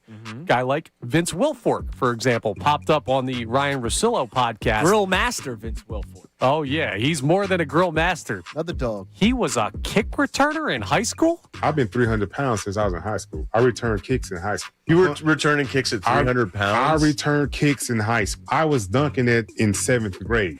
Could you imagine being like a 15 or 16-year-old kid and you kick the ball off and you're like, wait. That guy's back there bringing this one back? Yeah, look. He has got some dog in him, is all I will tell you, is Vince Wilfork was supposedly one of the just most ferocious competitors ever. Yeah. There's a story about him at Miami that he played pickup basketball Oh, yeah? and got told, you're never playing pickup basketball again. Because he hurt 3 undergrads playing pickup basketball. Oh, because he's gigantic, No, too. but he hurt 3 guys that were like they were going to try to bow up on him and everything like that. And in rec league, he hurt 3 guys and was told, you're never playing rec league again. The school will not allow it. First of all, the football program didn't want him doing it. And then was like, you hurt 3 kids. Yeah. They had to go to the nurse. Yeah. I could see Connor being like, yeah, I'm going up against him. Oh, I'll show him. absolutely. Yeah, let's go. I'm going to drive the lane on No, Vince that's actually Wilfork. me. You see me. I usually try to defend the. Yeah, I'm a point-to-point on guy. Vince I don't Wilfork? want to go inside. There was a guy, Connor and I played this past summer, and there was a guy that was, no lie, 6'7"? Yeah, probably about there. And gigantic. And I was like, I got him.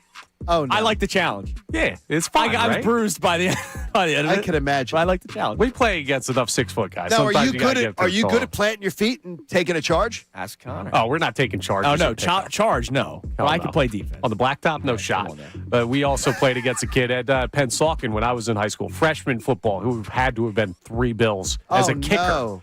It's just kicker. You've As a seen kicker. wild stuff. in High school, you make football. you make whatever work. It's incredible. That's amazing. All right, so if you had Shams' notifications on yesterday for the day before the NBA trade deadline, you found out about a bunch of moves, like Jared McCain going to the Thunder. But it was broken up by one other interesting point of NBA news. Did you guys see the Jackson Hayes update? No.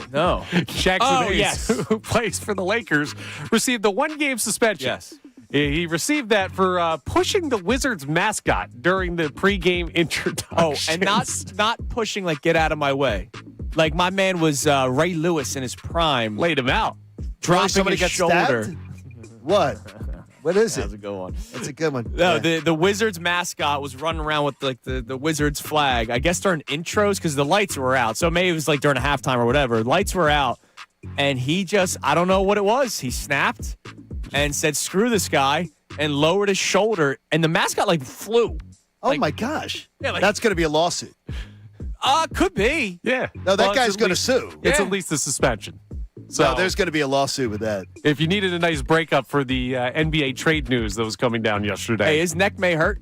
My neck hurts. My back hurts. Yeah. Uh-huh. And what else we speaking of NBA trade news, we got to talk about it. Anthony Davis on the move again. So the Dallas Mavericks make a trade sending Anthony Davis, Jaden Hardy, D'Angelo Russell, and Dante Exum to the Wizards for a whole host of players back in picks, Chris Middleton, 2 first, 3 second-round picks.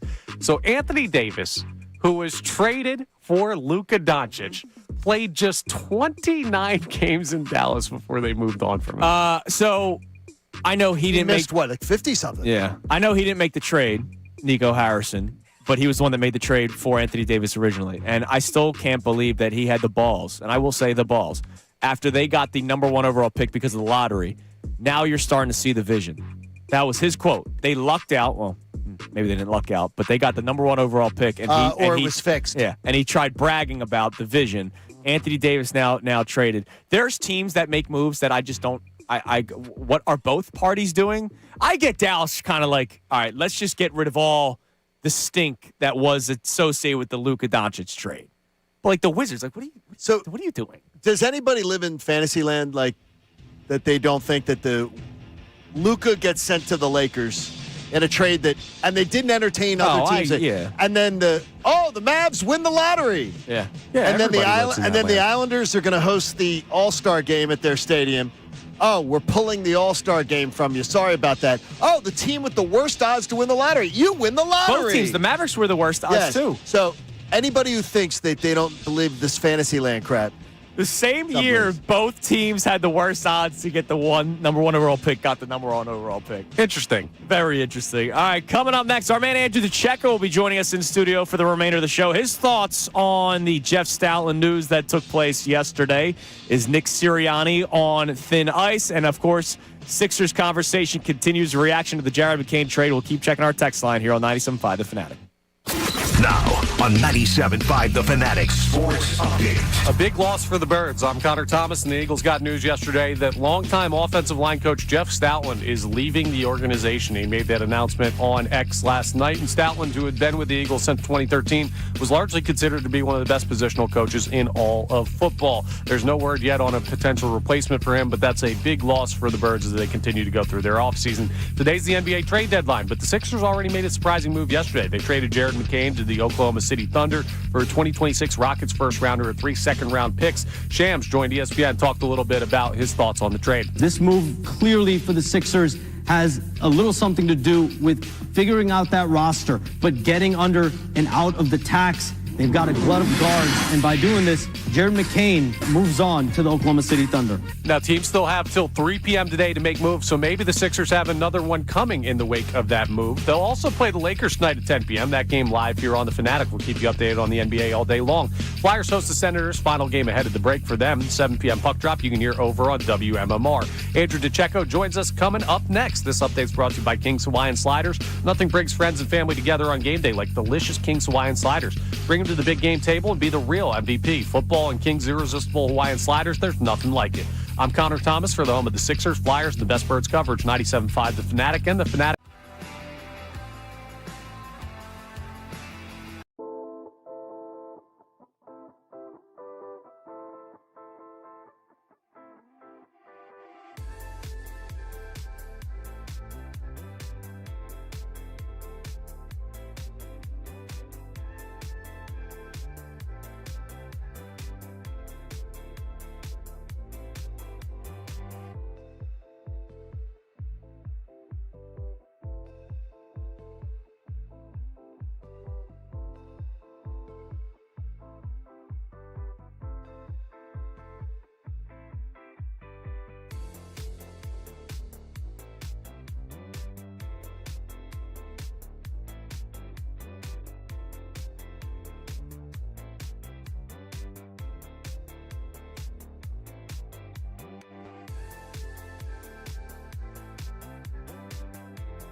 this Thursday morning. Kincade Salciunas, 97.5, The Fanatic. Good morning to you. Thank you for being a part of the show, whether you're watching on YouTube, listening on the radio, listening on the app, however you're a part of Kincade Salciunas, even if you're just a clip guy. We appreciate all of you for being a part of the show, even though sometimes just watching the clips does not tell the full story. I've already had to have that conversation with our man Dan Baxter on social media. Like, I get it.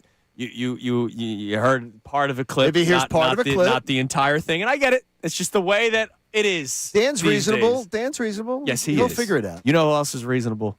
Our man, Andrew. He's more than reasonable. He was programmed out of a factory. What's up, dude? Good morning. What's happening, guys? Great to be with you. Just another day. I put out the tweet last night. Sixers trade a beloved player for some.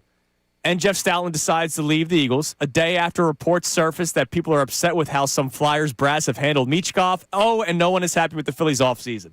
Just another day in Philadelphia. As the world turns. It's unbelievable. John will appreciate that. Yes, there it is. So we'll get back to the McCain reaction as well, but our Eagles insider from InsideTheBirds.com, and of course here 97.5 The Fanatic, Andrew DeCecco in studio with us. So Andrew, let's start with the Eagles-related news from yesterday, that Jeff Stoutland has decided that his time coaching with the Eagles has come to an end. Not coaching in general. He's not retiring from the sport. He decided that his time at the Eagles has come to an end. Before we start talking about, like, why did this happen and who is to blame, and talk about the impact that Jeff Stoutland has made with the Philadelphia Eagles and why he is talked about with such lore from not just Philadelphians but people that know the league. Well, look, it's a major shakeup. And I can tell you guys that based off my time covering the Eagles, I can't recall being around a coach that has an ability to teach, challenge, relate, develop players, and allow them to realize their full potential like I've seen from Jeff Stoutland, right? He's molded Hall of Famers. He's helped project players that were moldable balls of clay realize their potential. And he has a Hall of Fame resume.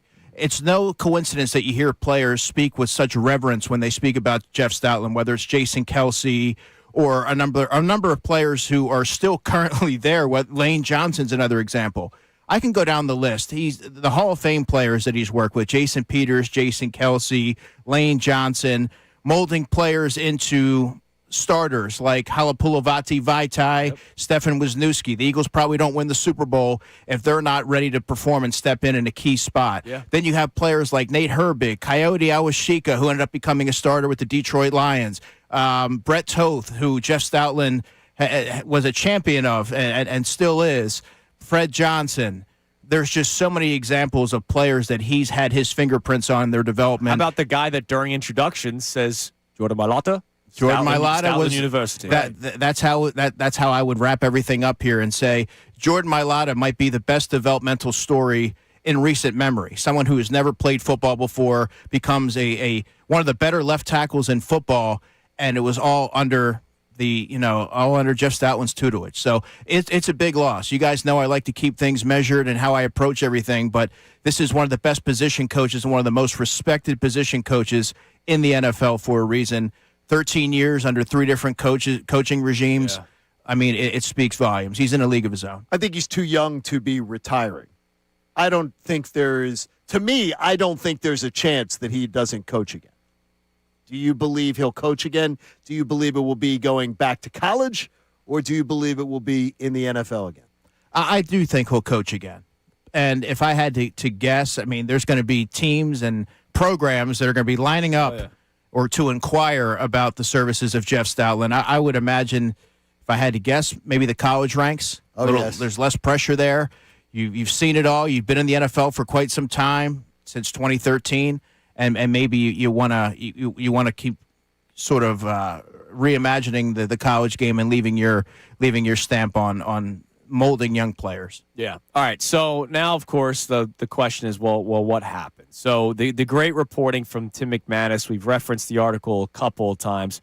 I want to read a couple of blurbs if you missed it from earlier today. With the offense stagnant, head coach Nick Sirianni took on a more active role over the latter part of the season. He and then offensive coordinator Kevin Patullo began incorporating different run designs in an effort to kickstart the operation. Stoutland was not consulted about the changes to what he felt was an appropriate degree, a league source said, to the point where he no longer desired the title of run game coordinator because he felt it no longer fit his job description. That experience gave him pause about continuing on with the organization, the source added. And then I made sure to say, because a lot of people, I get it, well, that might just be made up.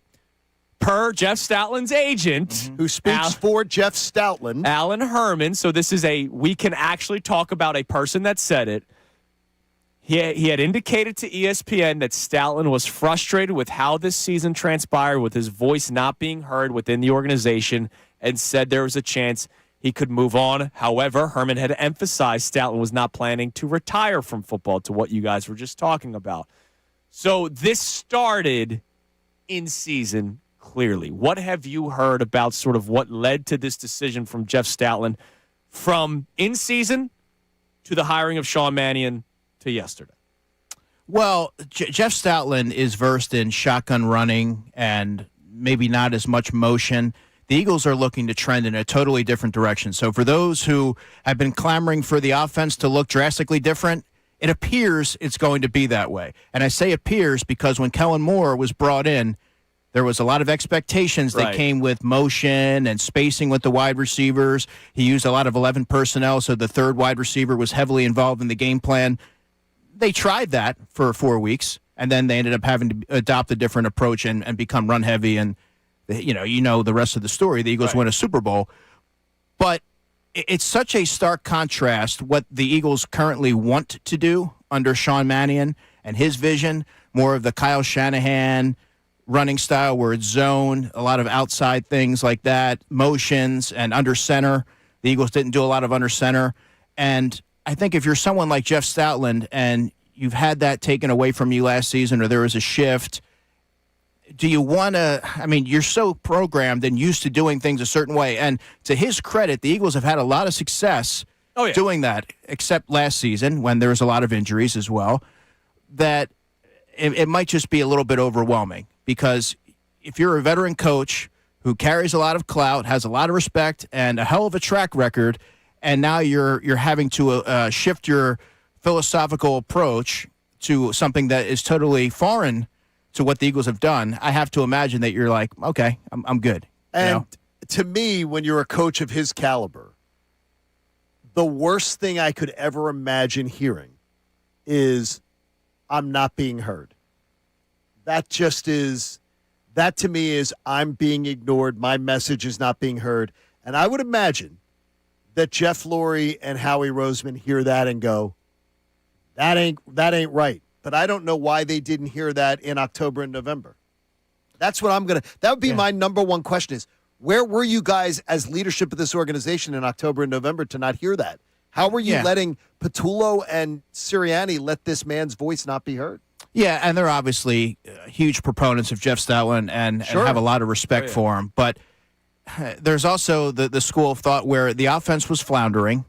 If you're the head coach and everybody was clamoring for Nick Sirianni to do something, to step in, he was trying to save the season. And you could look at the approach, and you have to, of course, involve Jeff Stoutland in that. He deserves that respect. He absolutely deserves that respect. So you could look at the approach and say they could have done that differently, but I look at it more so Nick Sirianni was trying to do whatever he could to throw a life raft out there and get the offense back on track. And, they wanted to try something different. You saw a lot more under center things and a little bit more motioning towards the end of the season, things that the Eagles hadn't done in the past. So let's unpack this a little bit more. And look, everybody knows the success that Nick Sirianni has had as the head coach of the Philadelphia Eagles. That the Eagles have had in his tenure. With him being the head coach of this team. Right. So the last time he tried to fix something in the middle of the season, I still don't believe he made the call. It's just my feeling. I don't know anything about the Matt Patricia. Like, I think that was front office brought this guy in. I agree with you, too. Hey, we have this respected guy. Let's hand over the defensive calling duties to this guy. And it completely blew up in the face, but Sirianni was the man in front of the camera. That's just my feeling. You can tell me all you want. This reads that this was a Nick Sirianni decision. So if I'm taking him at his word 2 years ago, and it completely blew up, and I'm taking him at his word this year, and it blew up, That's now twice where he tried to fix something, and it was like me trying to fix a leaking pipe instead of just calling a plumber. Like, it's not going to work out all that well. So do you believe, with all this drama, we talked about it last week, is this one of the more dramatic off seasons for the Eagles? And you're a businessman like Jeffrey Lurie, and you hear what people are saying about your organization, and it usually starts with the head coach. Do you believe that Nick Sirianni is entering the 2026 season on thinner ice than normal? Yeah, I think everything that we've seen right now suggests that there's a bright spotlight on Nick Sirianni. This is your opportunity to see what you're able to do with a different type of offensive philosophy and a different set of coaches around you. See what you can do. But I have to imagine that, I mean, you don't even have to imagine it. It's obvious. It's right there. There's considerable amount of pressure, not only on Nick Sirianni, but also Sean Mannion, a young coordinator. Okay, man, this is what you want to do. Sure. This is what you want to do. We're giving you the tools. This is your opportunity. And for Nick Sirianni, yeah, I mean, a lot's riding on this season. Is there any concern with you, and it's way too early because you haven't gotten to put your eyeballs on mini camps and training camp and everything, but is there any concern for you about the Mannion system coming in now when a guy like Stoutland leaves after 13 seasons, that it's going to be like, well, this isn't how Jeff did it. This isn't how we've done it around here. We like how, this isn't the way we do things around here. Because there is a mentality a lot of times that we do things differently around here, and there's a resistance to change. Yeah, I mean, that's a great question, John, and I think I would even take it a step further. And do the Eagles have the personnel to really accentuate what they want to do with the running game? You have Landon Dickerson, who is a mauler, especially attacking downhill. You have Saquon Barkley, who probably doesn't have the most patience as a runner, and to run this style, that Kyle Shanahan, Sean McVay run philosophy, you have to be able to kind of be patient, not to the degree of a Le'Veon Bell, but, you have to have a certain nuance to your game, and I think that the personnel that they have suggests that it would be more to their benefit to continue what they were doing. And, by the way, it's been really successful outside of one season. Right. And that, to me, that's what I kind of got most upset by was there. Again, I'll mention our man Dan Baxter, right? So he responded to us talking about the change that was made, and he said everyone 100% of Eagles fans wanted the scheme to change during the season. Thought the run game looked boring and uninspiring. The Eagles are changing their running game, and now everyone is also mad. Explain it to me like I'm 5 years old. And to me, I responded with, look, all right, it's a clip. You saw 90 seconds, and I get it. Jeff Stoutland has been one of the more successful, respected football minds in the league. No question. That's someone you just cast aside. That's not just the Eagles, right? Like, the league respects Jeff Stoutland. And the two guys they were listening to are guys that are not respected in the league. Right. That's the issue. Nick Sirianni went, hey, Jeff, stand over there. Me and Kevin got this. A guy that also has been in the league for a long time, but has nowhere near the level of success, respect, experience in terms of a craft as Jeff Stoutland had. And they put him to the side. They did. And to me, that's what I'm most upset by, where I'm going, all right, what was Nick doing? Like, why did he go so far for Kevin Patullo? Right, we were talking about should they move on from the OC during the season, and instead he moves on from one of the more respected people in football. Not moves on from, but yeah, I mean, I would even take Kevin Patullo out of the equation. Insert whoever's name at OC. When you see the offense isn't performing well and you hang your hat on the run game, that's what everything's predicated on.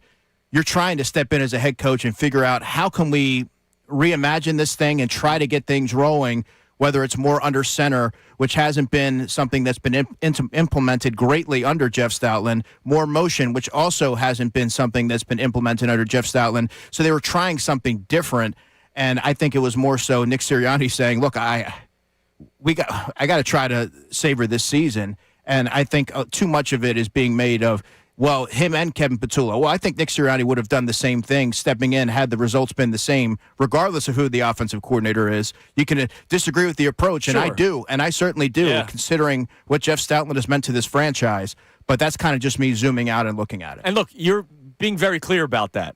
And again, like you said, you're very measured. But you could tell. I'm not going to say that you're angry because you cover the team, like you're not a fan. But I could tell that you think this is a impactful move for the Eagles It is. in a not so great way. It is. And I heard the promo for the show, and John asking, we're going to ask Andrew who are some of the players or figures that the Eagles can least afford to lose if they want to go back and get back to the top of the mountain. Well, I would have said Jeff Stoutland. See, that's amazing. Yeah. Because that was on my questions list. That's great. Because does that supersede any player? Is what my question was going to be to you. Does the loss of Stoutland supersede the potential loss of any player?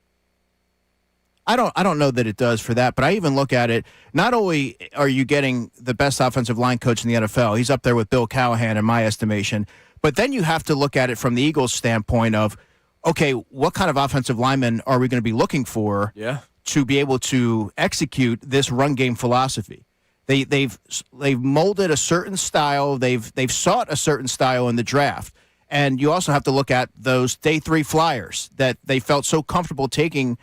Are they going to be able to do that? Because he's going to develop them. Yeah, because you don't necessarily have, the offensive line whisperer in Jeff Stoutland. I mean, just look at what he did with Cam Williams last season, who was a project. He steps in the final game of the season after a year of working and being in the room and being in meetings with Jeff Stoutland, and all of a sudden he performed a little bit better than expectations, looked like he's ahead of schedule. That's just one example, but it's going to alter the way that you envision or that you visualize this offensive line group. All right, we'll get to our text messages here in a second, but I got to ask because I think John and I had the exact same question. When the news first came out, question 1 was, what the hell's going on? Question 2, what does this mean about Lane Johnson?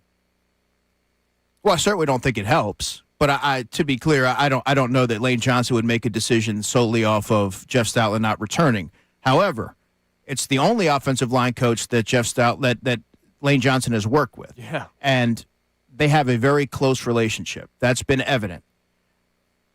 I mean, it certainly doesn't help, but I have to also imagine that Lane Johnson not being able to play for the final 9 games of the season isn't necessarily the way that a competitor of his stature would want to go out on.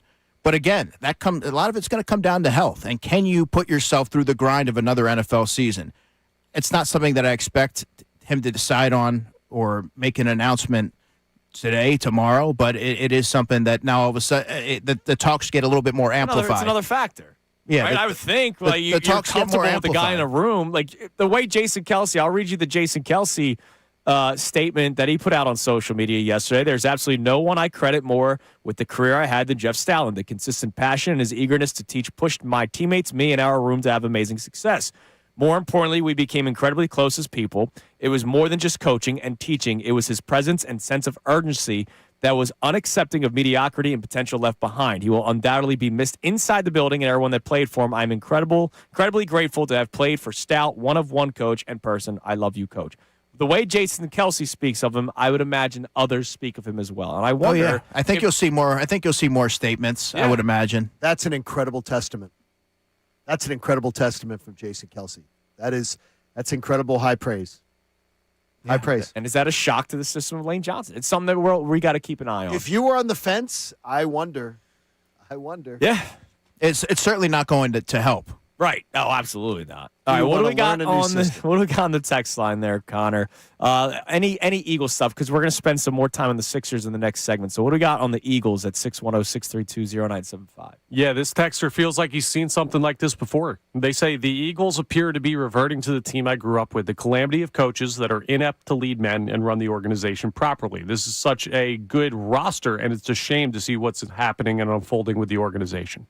Look, we'll see how play. Maybe Sean Mannion's a freaking genius. Yeah, I mean, I would also say that it's February 5th. Right. The offseason still has a ways to go. They're not anywhere close to having a full, complete staff. They have the free agency. You have the draft. So, you let things play out a little bit. Take a deep breath. I get getting concerned. I get it. But as John and I have said, as much as the respect that Jeff Stoutland gets, I don't think the world ended with him leaving. No, I don't. Yeah, I don't. I'm not saying, well, season's over. Man, our chances to go anywhere. No, I'm not there at all, because I do believe the change sometimes can be good. But I'm not going to underestimate that it could be bad, too. It could be bad. Yeah, what else you got? Joe from Media checks in, says it'll be interesting to see where this goes from here as far as Stoutland's next move. College, like you guys brought up, or if he goes to another organization in football. Again, he's under contract. He's under contract. He's not going anywhere. He's not going anywhere without the Eagles' permission. Right. He's not going to go to the Cowboys. He cannot go. He cannot go somewhere and haunt the Eagles. The Eagles would have to approve it. And as I told you before, a good source within college football says, I believe the phone calls have already started. And if he wants to go to the SEC, he would go with the Eagles' full blessing. Oh, he'll have plenty of interest. I can assure you I that. guarantee. I bet the calls happened within the hour of people getting the word that he was available down in the SEC. He is 63 years old. He's too young to retire. All right, coming up next, Sixers talk obviously on the table after the trade of Jared McCain yesterday. 3 p.m. deadline today. Make sure you're listening throughout this day here on the Fanatic with Middays with Marks and, of course, Unfiltered. How does Joel Embiid feel about it?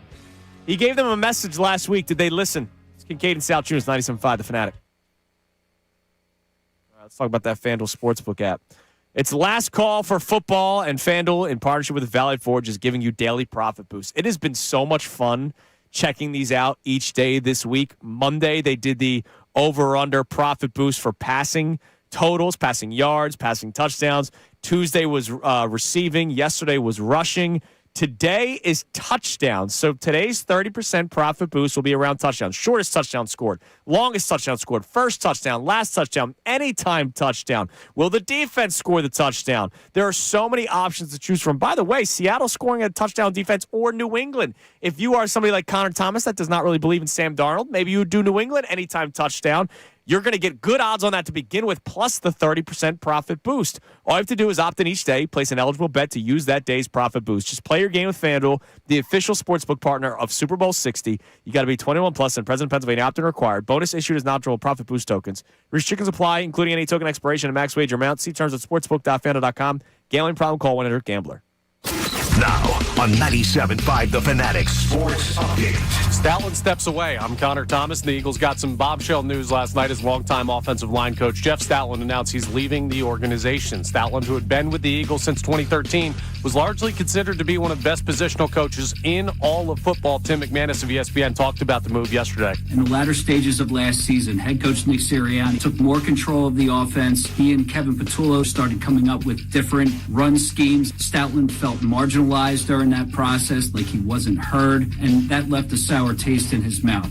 Obviously, this is a very new and unplanned move for the Eagles, so no word on a potential replacement for Stoutland. We'll keep an eye on that as the offseason continues. Today's the NBA trade deadline, but the Sixers already made a move yesterday, trading Jared McCain to the Oklahoma City Thunder for a 2026 Rockets first-rounder and 3 second-round picks. It was a bit of a surprise move there as well. Is there another move coming for the Sixers? Well, teams still have till 3 p.m. today to make moves, so there could still be more. We'll keep you updated. They play the Lakers tonight at 10. You can hear that game live here on the Fanatic. Flyers host the Senators. Final game ahead of the Olympic break for them at 7 p.m. You can hear that over on WMMR. Andrew DeCecco with us for the remainder of the show. Keith Pompey will join us in the 9 o'clock hour to talk about the McCain move. This update's brought to you by King's Hawaiian Sliders. Nothing brings friends and family together on game day like delicious King's Hawaiian Sliders. Bring them to the big game table and be the real MVP. Football and King's irresistible Hawaiian Sliders. There's nothing like it. I'm Connor Thomas for the Sixers, Flyers, and the best birds coverage. 97.5 The Fanatic.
Fanatic and the Fanatic app. All right, it's 8:30 on this Thursday morning. Our man Andrew DeCecco in studio with us, reacting to the news that was yesterday with Jeff Stoutland, but also the news of Jared McCain being traded to the Oklahoma City Thunder, 2026 first-round pick via the Houston Rockets, and 3 second-round picks. Again, for people that don't know, the Sixers did not have a first-round draft pick in this upcoming draft. Now, does that excuse them for making this trade of a player that a lot of people liked, and we still don't know what they're going to do before the trade deadline? No, because you're going to try to draft another Jared McCain. Like, that's what you're going to end up trying to do. I'll be curious to see what moves are made, or if there is a move made before the deadline at 3 o'clock, before I give my overall a reaction to the decision made by this organization. But for those of you who fear that this move was made just to duck the tax, I don't blame you, especially after just last week, Joel Embiid, after one of his nights, I don't think he even played that night, if I'm not mistaken. I forget. But last week after a game, Joel Embiid was speaking to members of the media, and he had this message for the front office. We say we've been ducking the tax the last couple of years, so hopefully we'll keep the same thing. A lot of other guys are dying here, so I think we got a shot. So hopefully, I don't know what they're going to do, but I hope that on this we got a chance to just go out and compete. So he mentions that the last couple of years we've been ducking the tax. He mentions that he loves the guys. He brought up vibes. He wants to just go out there and compete. They did not have to trade Jared McCain. That's the biggest thing here. They did not have to trade him. You don't have to get under the tax. It's not you got to do this. It's a hard cap. You got to get under it. Want to do it. It's whether or not you want to do it or not. So they did not have to do it.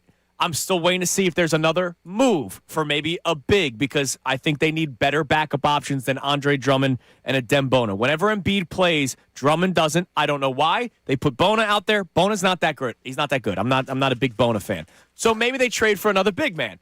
But if they don't, and this ends up just being like so that they can work out the contracts, two-way contracts of Barlow and stay under the tax, then have at it, Sixers fans. Yeah. I get you. I think there's good points on all sides of the fence, and I like the fact though that your 3 o'clock deadline to me is really well thought out. I don't think it ends at 3 though, because his has to end at 3. Right, his does. But because if there is not a corresponding move, this sucks. It sucks now for people who believe this team might have a chance in open Eastern Conference. But if this turns into, hey, we get a guy that plays on the wing in the 2026 draft. Listen, they drafted Tyrese Maxey at 21 overall. I know that was the COVID year, but you can find guys in the late first. Yeah, by the way, Daryl Morey has said if that guy played in the NCAA tournament, which there wasn't one that year, that he would have been a lottery. But wait, though, Connor, is that I'm not saying anything about, I don't want any moves that are going to be made for this year's playoffs. Yeah. I'm saying the deal sucks because I don't want to give up on Jared McCain. Right. Yeah, he's a young player, and I think on the surface, I didn't love the move. And if it is financially motivated, I'm going to like it even less. But you have to wait and see if there's another shoe to drop. If they've rounded up a bunch of assets, we'll see if they're able to make something happen before the deadline. But Jared McCain, nice piece, played over a little over 16 minutes. But this now allows, it affects Quentin Grimes. It affects Barlow, who he's a two-way. They have to convert that. Mm-hmm. So there's positives to it.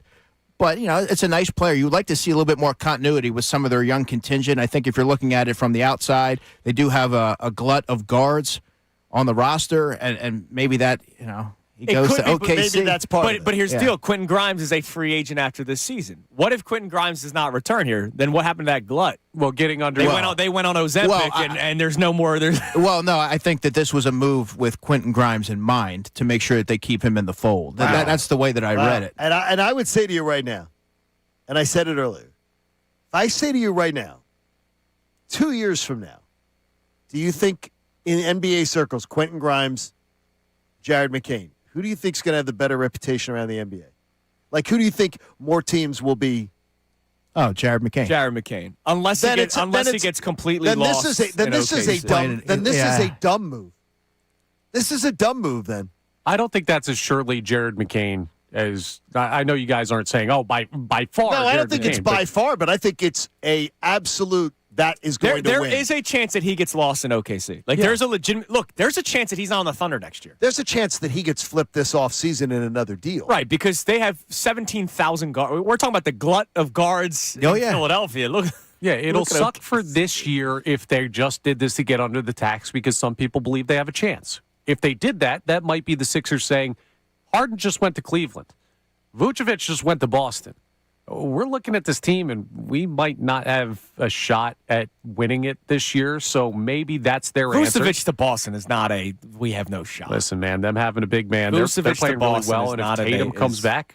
It is a shrewd move, though. SGA with the abdominal injury on Tuesday. So that's one of the big things. So yesterday, it comes down that SGA is going to be out for some time. Kassan Wallace and Isaiah Joe were your starting guards for the Thunder. They definitely want Isaiah Joe coming off the bench more. So maybe Jared McCain. Here's what's going to piss off people. Jared McCain might, for all we know, start a couple games for the Thunder because of the absence of SGA. And it's going to piss me off. And if he plays a couple of good games, we're gonna freak out. Yep. But over time, there is a chance he gets lost over time in OKC. Chance. I'm not saying that's what's. Or there's a chance that he goes in a deal with OKC and they flip him and they get something because they're very shrewd and they have a ton of. By the way, have you seen how many draft picks they have the next they got 2 like years 7,000. or 3 years? Yeah. So there's a chance. Of riches. There's a chance that they see they're shrewd enough to go because again, it was uniform yesterday that the Sixers got fleeced. So you can look at the deal just as what the Sixers got in return for Jared McCain, the panel on ESPN of those, the even writers, as you can read about it, they don't think the Sixers got a good return for Jared McCain. Yeah, I just think this is a move where you're taking a guard, getting a pick, turning it into a wing or a big man, and just resetting assets to a different part of the basketball team. And by the way, so I'm going to appreciate Matthew, one of our listeners, who's very, very smart, an NBA fan. He says you can go on the chart, and he sends along the thing. It's where it's the hot chart about where players tend to hit where they're picked in the first round. Sure. And how hot it is. So it's like as bright red the chart is, then it gets to pink, then it gets to cold. The Sixers just traded from a 16 where it's still in that area of the draft. That's still a hot area. It's not bright red, but it's a hot area. To 25, 26. Where it's the hit rates. Pink. Yeah. The one thing I will point out, Darryl drafts well. Darryl drafts well. Him and his scouting staff. And this draft, I know we hear this all the time. Does look deeper. This is the big. No, it looks deeper. This year in college basketball, there are more NBA-ready players than in recent years. Remember, the last couple of years, it was all NIL and college basketball was dying. Remember, that was a talking point. There is a lot of talent, and it's not like a 1 through 3 and then you're screwed. There's a lot of talent in this NBA draft, so maybe it is a long-term play. But again, how much is your draft pick trying to find another Jared McCain? That could it's the Family Guy mystery box. It could even be a boat. It could even be a boat. You can either get the boat or the mystery box. Well, what if the mystery box is a boat or an even better boat? That could be what this trade ends up being. Unless, and none of us want them to give up that 28 Clippers pick in a Giannis move because it doesn't really fit where we're at timeline-wise. But if they package the 26 Rockets and the 28 Clippers to move up in this year's draft in what is a really talented draft to get a guy that's a lottery-level selection that plays in a spot that's more usable for these Sixers, there's a lot of stuff they can do. So the 3 p.m. deadline for you is whether or not this was a salary dump, get under the tax that'll make people mad for this year, but it could still play out to the benefit. Yeah, look, I don't believe that Jared McCain is a franchise-changing player. I don't. Said it last year, even when it was when we were all happy with him because he was the lone bright spot. But that shouldn't come into your evaluation of yesterday's trade. No. Right? I mean, that doesn't come into yesterday's evaluation. He fell out of the rotation. And so they didn't even get a chance, though. The thing is, he didn't fall out. He didn't even get a chance. Nick Nurse, and again, if you have a problem with it, it's Nick Nurse. It's not Daryl No, I Morey. do, and I said that earlier. Nick Nurse he didn't get a chance. Looks at Jared McCain as not a part of their rotation. I like coaches that actually, and I criticized Rick Tocchet about it yesterday, and I'll criticize Nick Nurse for it. I like it when I see coaches actually show me that a guy fell out of it. Show me that it went down. Like, to me. Well, they may have showed you that by sending him to the G League earlier in the year. And then he played a couple of good games. And again, but across NBA circles yesterday, people are saying, wow, they gave away Jared McCain for that. Well, we'll see. He might be the smartest guy in the room. He's probably getting a little overvalued in this Could city. be. Sure. I think so. No, but this is league-wide. These are people in the league that have nothing to do with this city. And they're saying Sixers got fleeced. Well, we'll see, because that's one thing to say it when the trade happens, but you have to see if there's something else that follows from this. 3 o'clock deadline. 3 o'clock, right before General Hospital. 3 o'clock deadline today. All right, coming up next, how much of an impact is the O-line coach? All right, is this just we're yelling and screaming because we really know the name and he's respected? Good thing we have a true football man here. Yeah, because now I feel comfortable. Checo. I got somebody else to talk to about it. Stoutland may be the most known O-line coach in the NFL, so what do the Eagles do now? We'll ask Andrew the Checo that question. We'll check your text line. Coming up next, Kincade Salciunas, 97.5 The Fanatic.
of Kincade and Salciunas coming your way now. All right, real quick before we ask Andrew DeCecco more about what's next for the Eagles with the offensive line coach. John Gruden, obviously with Barstool, doing a lot of content leading up to the Super Bowl. And we had a lot of fun with Coach Gruden. Yeah, he was awesome when we were in Tampa. Did the heel turn in front of all the Eagles fans, and saying that the Bucs would win. And he caught us off guard with that. Yeah, he did. And it was fun. There was a really great video of him and Rich Gannon. They just ran into each other yesterday. But did you see the video of the football team that he spoke with? No. Mm-mm. There is no need for us to watch Olympic flag football, is all I'm going to say. He met the Mexican national flag football team. And a lot of them look like your regular people. And I'm wondering, how is that guy that looks like he drinks as many beers as I do on a Saturday going to lock down this athlete that plays in the National Football League? If it is indeed that NFL players are playing in flag football, I understand there's flag football people out there. Oh, there's techniques. There's all kinds of rules. Walter Thurman III, right? Yes. Didn't he play? Yeah. He also played softball under the pseudonym Dick Mahoney. That's right. In case you didn't That remember. sounds fake.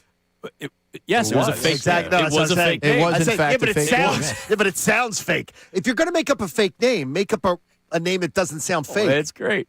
But I'm looking at the roster. Just looking at these individuals that he is talking to in the lobby of a hotel, and I'm like, you are not locking down any player that has played in the NFL. No, there is no point of doing this. It's like Bishop Sycamore, right? When they had like 36-year-old beer league guys that are going out there trying to lock up guys from IMG Academy. Yeah, it's not going to happen. There is a reason. I'll just tell you, Vince Carter.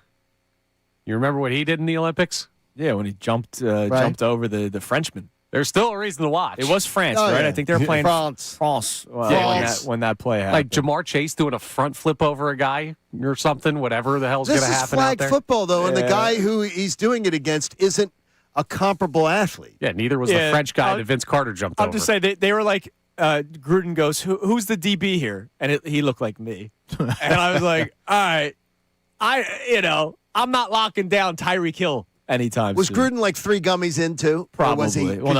Well, he was 3 espressos in the way he was. Oh, because he was going. He was in his crazed mood. What else is new? He was. I'm telling you, he was so much fun though that night. He was a lot of fun. All right, Andrew, tell us about. Obviously, we know the impact of Jeff Stoutland and what he did for a lot of people here in Philadelphia over the years. But like, what's next? Because you got to fill that position. Yeah, they're going to have to identify a coach that's going to abide by the same philosophies. They have to be in alignment with Sean Mannion and how he expects the run game to look. And you're going to see more under center this season. But you have to find a coach that's versed in that. And you're not going to find a coach that's going to come anywhere close to the ability to teach and push and mold balls of clay like Jeff Stoutland did. I mean, his track record speaks for itself, but you have to find a coach that's going to be in alignment with the vision that you have for the offense. And it could take a little bit of time. I would not want to be the next coach who has to fill his shoes, man. I'm glad you said that. I understand everyone's professional. How do I say this? There was a time where a boss came in, and I sat down with said boss, and I left the meeting going, well, that's not going to work. No, I don't think it's going to work. I'm professional, but we were all kind of saying the same thing. This isn't going to work. That's not going to be the answer. So if you're some of these players that love Jeff Stoutland so much. All of them. All of them. Uniform support. How I understand there's professionalism and still listening to your boss, because that's what we did. But in the back of your mind, the whole time you're going, this isn't going to work.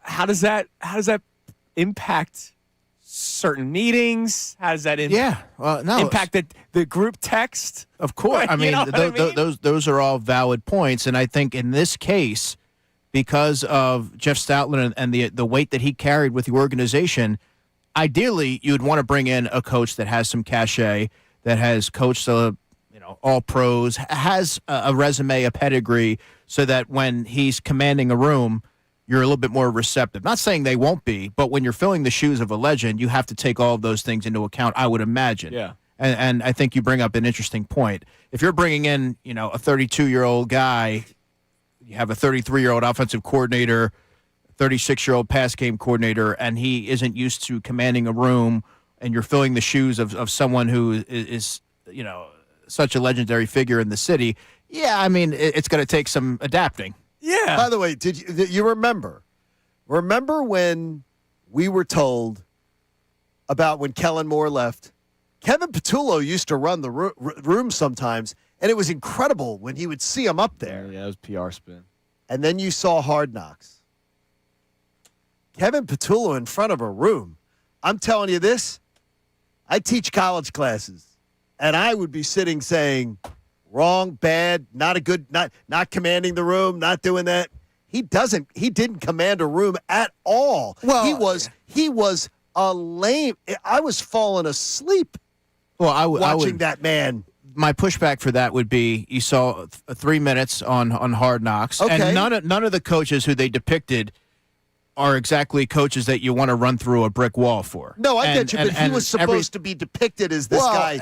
Everything that I'd gathered during Kevin Patullo's time suggested that he was. Everybody has their own style. They don't. It's not everybody's going to be rah-rah or dropping F-bombs. Oh, sure. Every other word, because I thought Like Mike Kafka Kafka was super forced when he was doing that.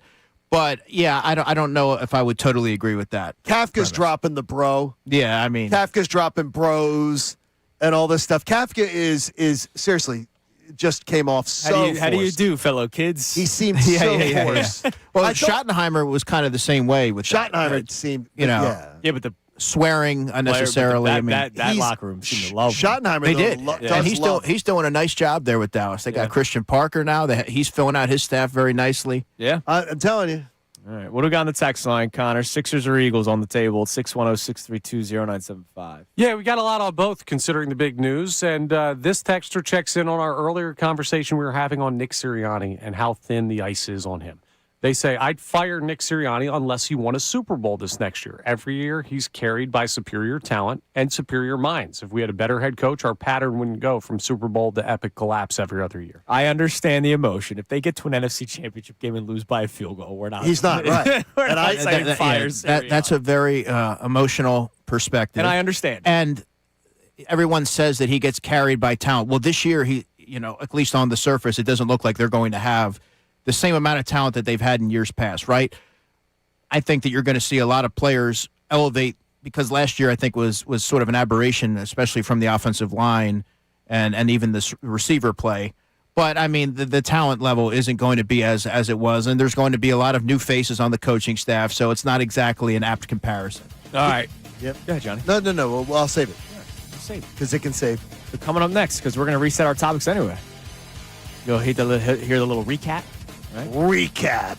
Also, more on Jared McCain.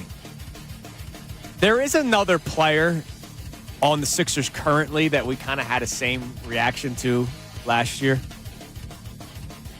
And his role has changed tremendously this year. So not all the time does the move work out. I understand why people are upset. We have till 3 o'clock. We'll see it. But just a comparison of a player. I'm trying to help people, but I also understand why a lot of people are upset. It's Kincade Salciunas, 97.5 The Fanatic. Now on 97.5 The Fanatic Sports Update. A major change for the Eagles. I'm Connor Thomas, and the Birds got some big-time news last night as longtime offensive line coach Jeff Stoutland announced he's leaving the organization. Stoutland, who had been with the Eagles since 2013, was largely considered to be one of the best positional coaches in football, part of 2 Super Bowl winning organizations. It's just a big loss for them for a guy that was one of the cornerstones here. No word on a potential replacement for Stoutland. We'll keep you updated as that continues to develop. Today is the NBA trade deadline, but the Sixers already made a surprising move yesterday. They traded Jared McCain to Oklahoma City for a 2026 Rockets first-rounder and 3 second-round picks. Here were Sham's thoughts on why the trade was made. This move clearly for the Sixers has a little something to do with figuring out that roster, but getting under and out of the tax. They've got a glut of guards, and by doing this, Jared McCain moves on to the Oklahoma City Thunder.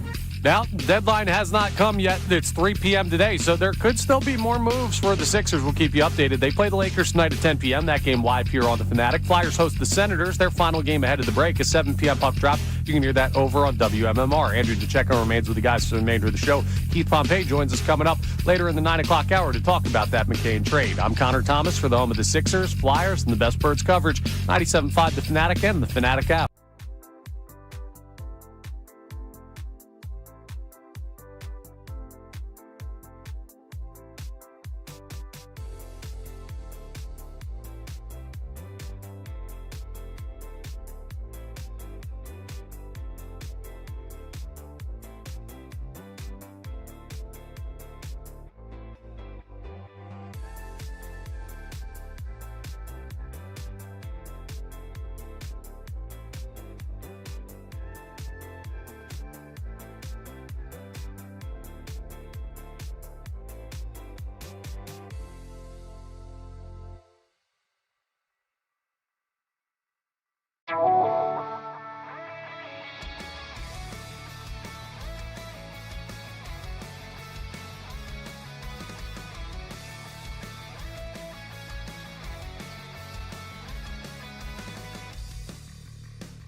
Researching the story last night, from reading the great work of Tim McManus and some of our other beat writers who were on this case last night, and just a few poking around, I believe this is also about feelings. And I think that Jeff Stoutland was, in a way, run off by the way this team was run this year and by the way that Nick Sirianni and Kevin Petullo... Allowed personal relationships to get in the way of things. Yep. Drove this car right into a ditch. How thin is the ice of Nick Sirianni? Because, again, this starts in this past season. This starts when Nick Sirianni, and he'll be the first to tell you, I make decisions because I do them based off of what I believe is best for the team. Nick Sirianni made the decision. Don't let anybody fool you. Sirianni made the decision to strip Jeff Stoutland of his duties during the season because he wanted to try different things, and they did not work. And then, as the snowball starts to roll into the avalanche, now you're losing one of the more respected coaches in the NFL. Now back to the show. All right, it is 9 a.m. on this Thursday morning. Our man Andrew DeCecco in studio with us. You heard the little recap of what we've been talking about today. Obviously reacting to both big stories in Philadelphia. Jared McCain being traded to the Oklahoma City Thunder for a 2026 first-round pick via the Houston Rockets, which will be a back end of the first round. Also 3 second-round picks. And then there's the news about Jeff Stoutland as well. Jeff Stoutland deciding to walk away from his coaching duties with the Philadelphia Eagles, which then leads us to, all right, why? And there was great reporting being done by Tim McManus of ESPN.com. Check out the article. Definitely do it. Where a lot of sources saying that because of the in-season adjustment that Nick Sirianni decided to make, working alongside Kevin Patullo, they took away the run game coordinator duties of Jeff Stoutland. And then later on in the article, because I know people feel weird about, name your sources. Well, Alan Herman, the agent of Jeff Stoutland, straight up said to Mr. Herman. Straight up said to ESPN that Stoutland was frustrated with how the season transpired, with his voice not being heard within the organization, and said there was a chance that he could move on. That was last week, he told ESPN. Yesterday, the news comes out that Jeff Stoutland is leaving, and we're wondering, all right, what the hell is going on? Does this mean that Nick Sirianni is now on thin ice? Because if you know anything about business, and I'm not going to sit here and tell you I'm Mr. Businessman, John, you can speak to it much better because you worked in the business world.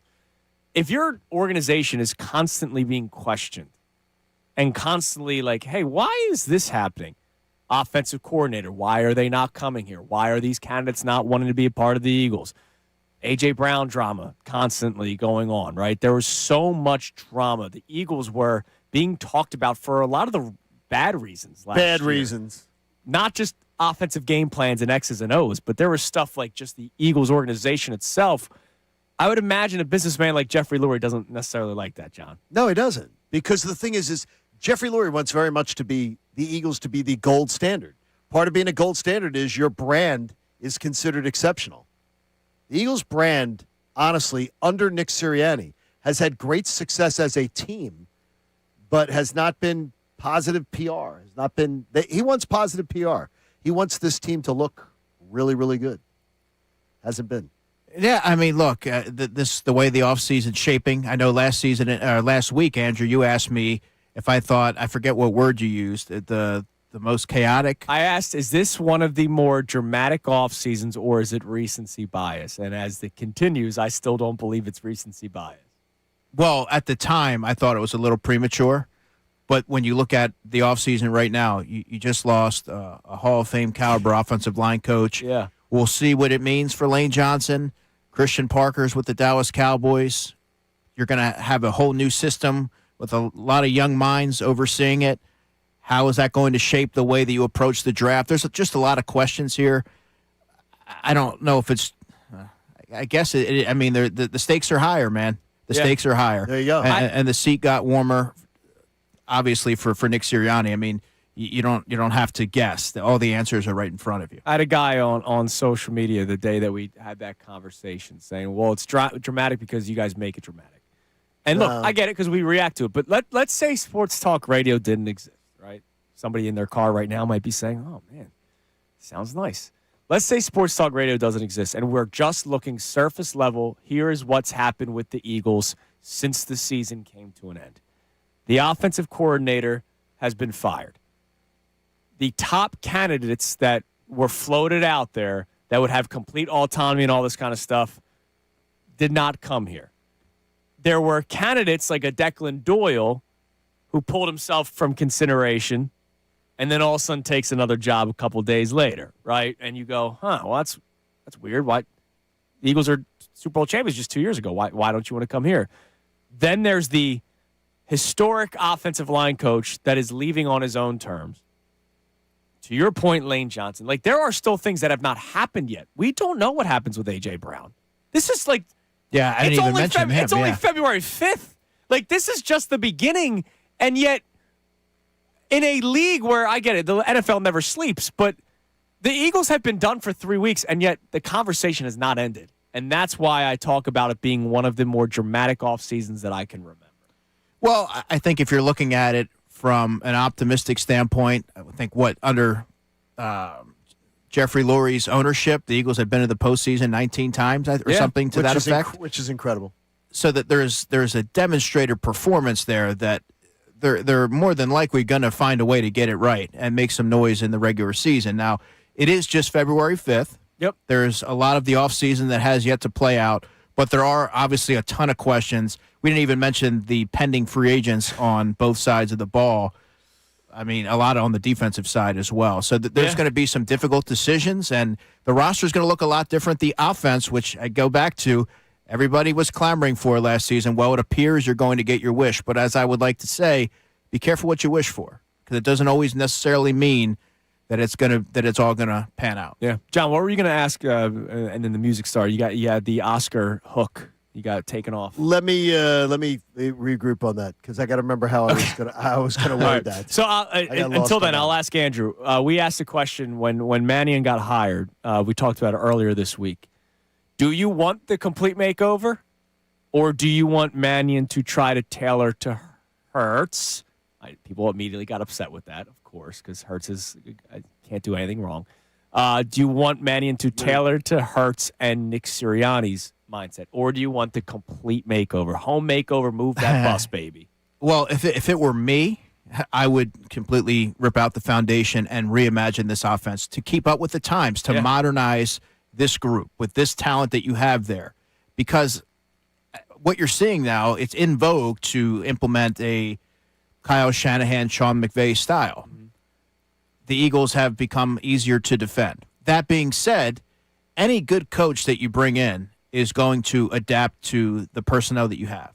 It's the square peg, round hole analogy that you often hear. To kind of come in and just say, it's my way or the highway, this is what we're doing. Well, I mean, you would have the season that you saw last year, but in a different way, where you see some stubbornness on that side. And we don't know Sean Mannion yet. We haven't spoken to him yet. We probably will around OTAs to get a better sense of what his vision is for this offense. But I think in a perfect world, Andrew, you would like to marry some of the things that you would like to bring to the fold and some of the other elements of the Eagles offense that has been successful in the past. What those are, well, that's going to have to be up to his discretion to identify those areas. But I think to modernize this offense, you need to see more under center, more play action, middle of the field utilization, get the running backs involved in the passing game, because that can be a very healthy way for the quarterback to utilize them as an outlet to get him in the rhythm of games. So there's a lot of different things that I want to see him bring in, not necessarily scrap the offense in its entirety. Okay. It's what I was going to ask you is it's very much about the demographic.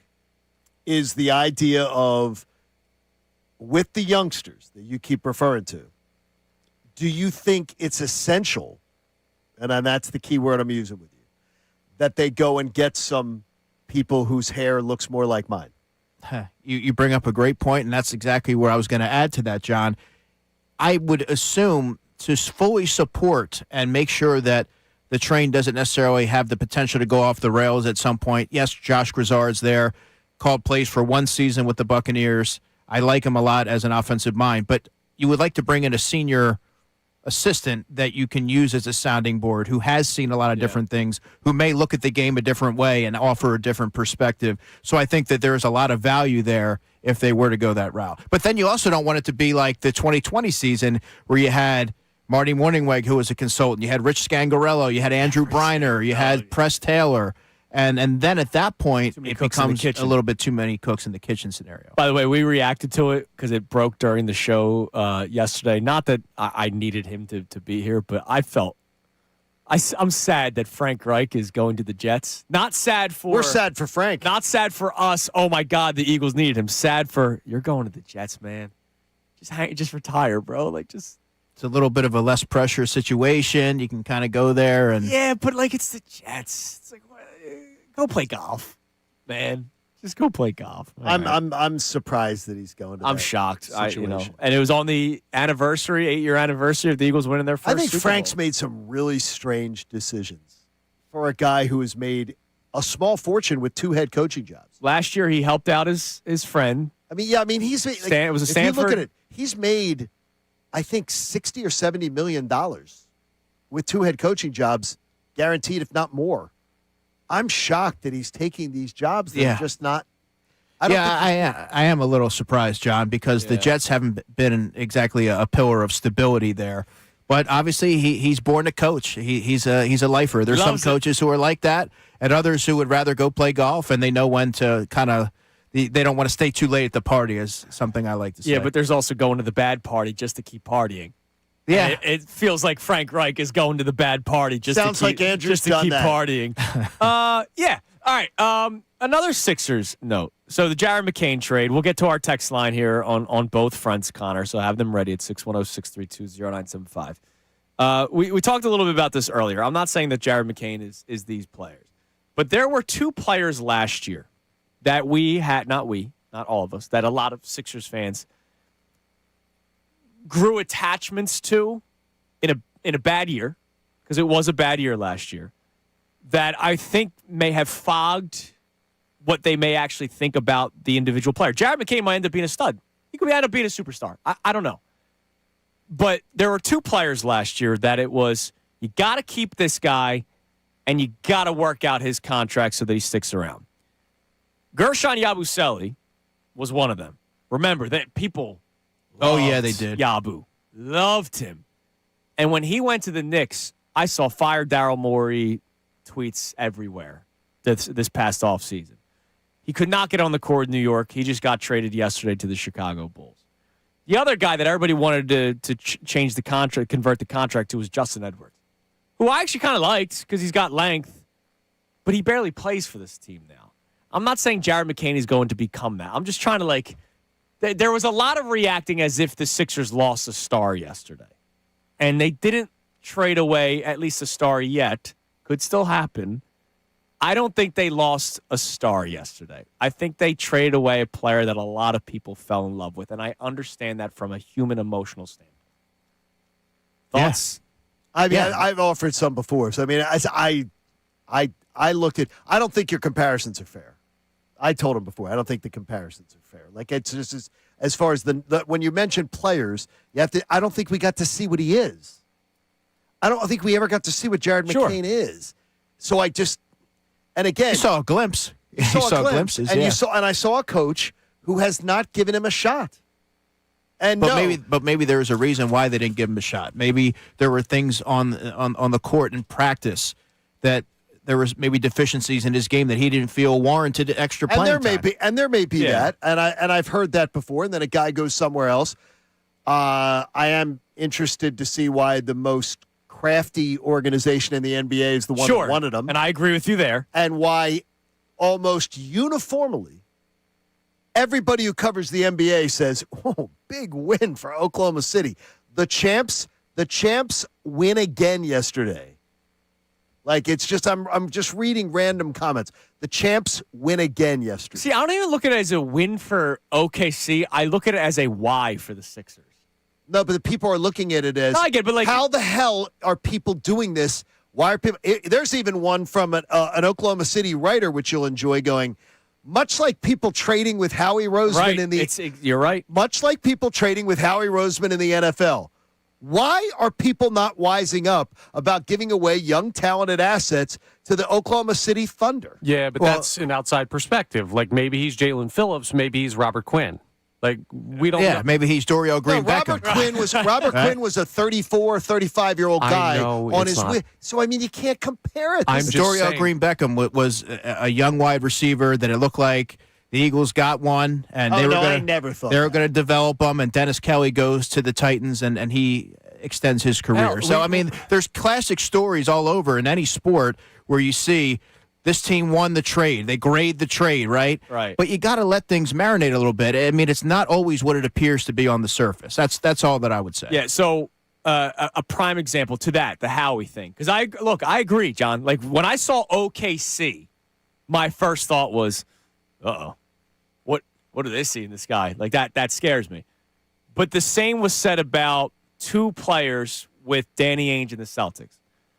The Jason Tatum one, because, man, did that work out for Boston, and did we get screwed with Markelle Fultz.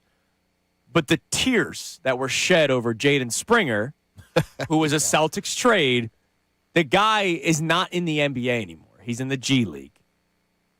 One was a third overall pick that should have been first. Exactly. One was a later first-round pick.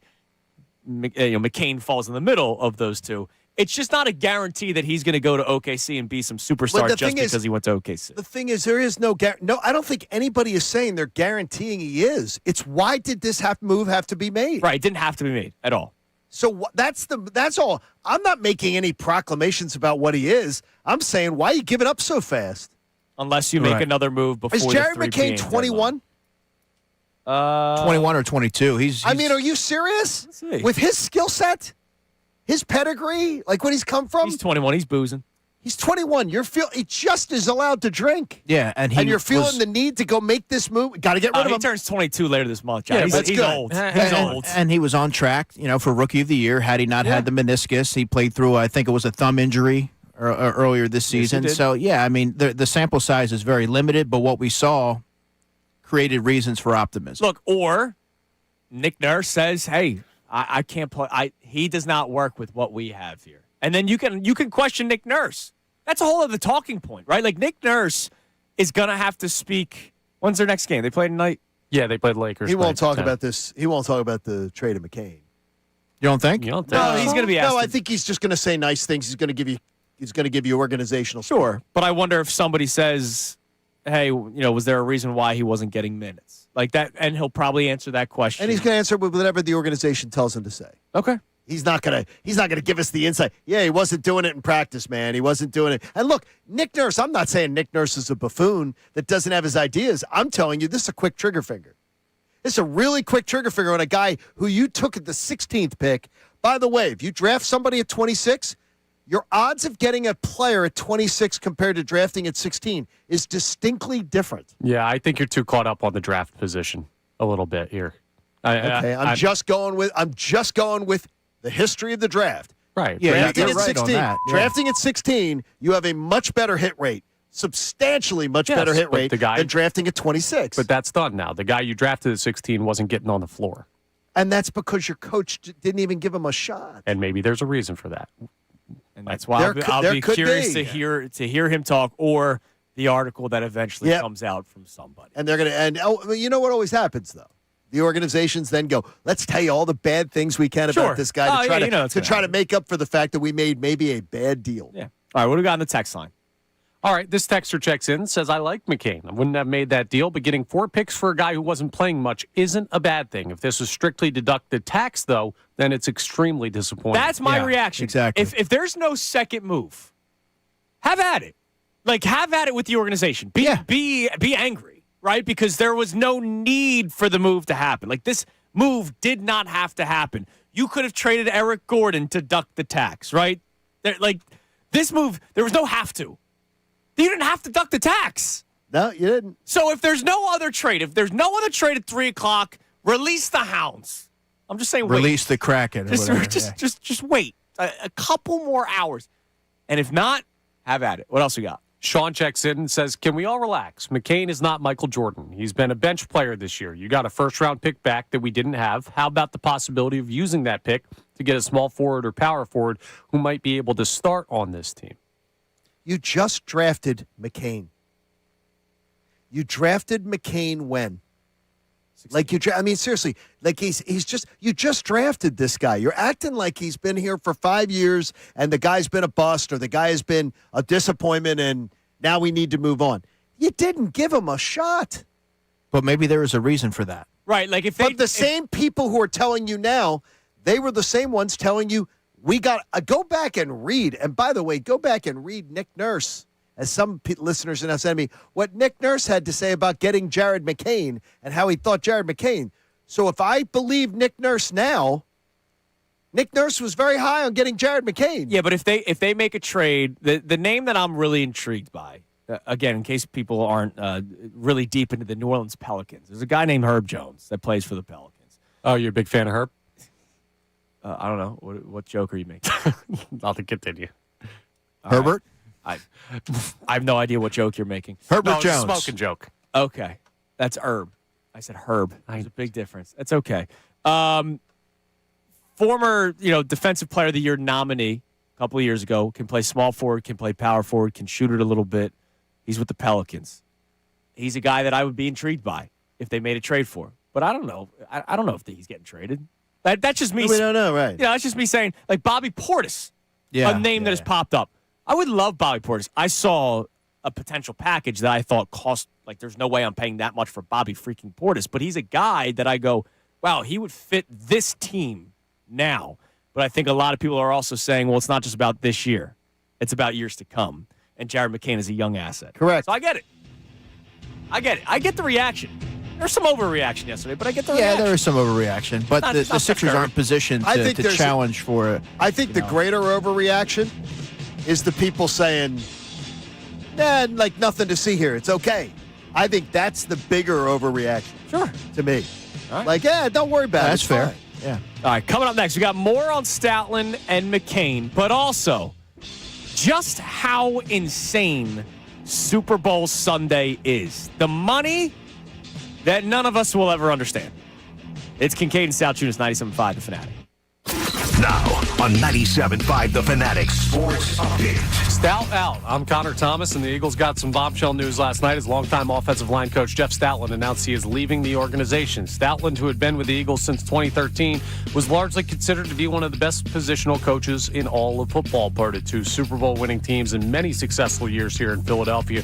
No word yet on a potential replacement for Stoutland, but we did get a report from Tim McManus about what could have led to this move. In the latter stages of last season, head coach Nick Sirianni took more control of the offense. He and Kevin Patullo started coming up with different run schemes. Stoutland felt marginalized during that process, like he wasn't heard, and that left a sour taste in his mouth.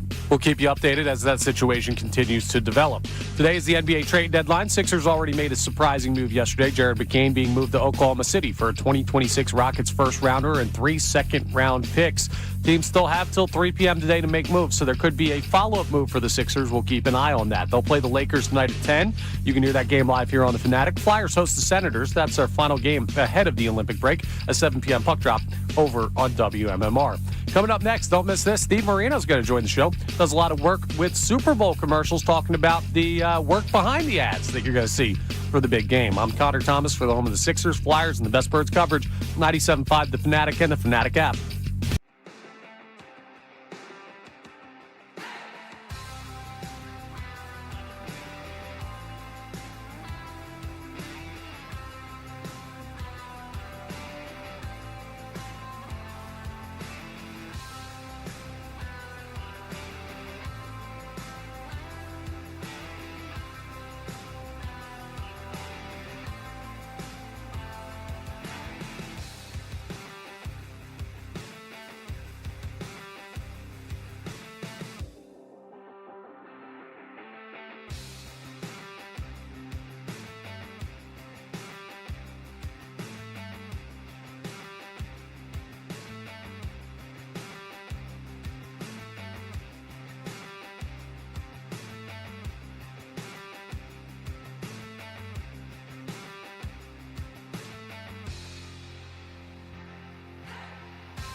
97.5 The Fanatic and the Fanatic app. The final hour of Kincade Salciunas is presented to you by The Bagster. It's a dumpster in a bag. You can get yours today at Home Depot and Lowe's. You need details? Go to Bagster.com. All right, it is 9:31 here on Kincade and Salciunas, 97.5 The Fanatic. All right, so we got some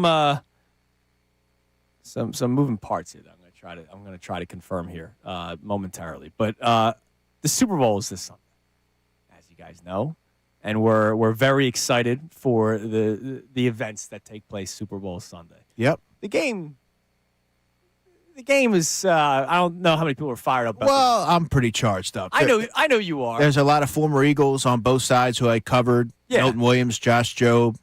Well, that's cool. Yeah. By the way, not so great news for the Seahawks.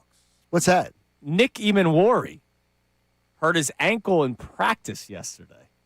There was a good player, man. There was a video of the players returning to the team hotel yesterday, and somebody caught Emanwari getting out of his own vehicle, or a vehicle by himself, not on the team bus, limping into the hotel. And Adam Schefter just put out the tweet that he hurt his ankle late in practice yesterday. Not good timing at all for a player that talented. I wanted to slip a little note in here to our own Andrew DeCecco, too, who you like a little Metallica? I do. Very much so. You have a favorite flyer that you don't even know. Dan Vladar is your favorite flyer. Then he is, yeah. He will debut his new Metallica Flyers mask tonight. That's awesome. His Metallica tribute Flyers mask will be debuted tonight. Huge Metallica fan. Hey, he's all right with me. So he is your favorite. He's all right with me. Hey, he's your favorite. All right. Yeah, he's got to be. There he is. Not to hurry that along, but we have some scheduling stuff that we're going to work out here. So joining us right now, John. Okay. First, we're going to speak about Super Bowl Sunday and the craziness that is Super Bowl Sunday. There is a local marketing company, AB&C, not ABC, not Channel 6 ABC, AB&C. And the company is a big part of Super Bowl Sunday, the festivities. And if you guys remember, there was a really cool billboard last year that was in the Kansas City area, and Chiefs fans were calling it, and it forwarded them to the Eagles fight song. All right, so that's the kind of work that's done. And then we also know that, obviously, Super Bowl Sunday is a wild time with the commercials and how much they're getting paid amazing. for. I mean, it's wild. And so joining us now, our man Steve Marino, who line 10, right, Connor, who's a big part of it. Steve, there is so much that goes down Super Bowl Sunday, from parties and events and, of course, the commercials. And you know that world inside and out. I was told that commercials are going for around $10 million this year. Is that true? Yeah, that's exactly right. $10 million. It's doubled in the past about 10 years or so. And they sold out before the season even started. So there's a ton of demand of getting your brand on during the Super Bowl this year.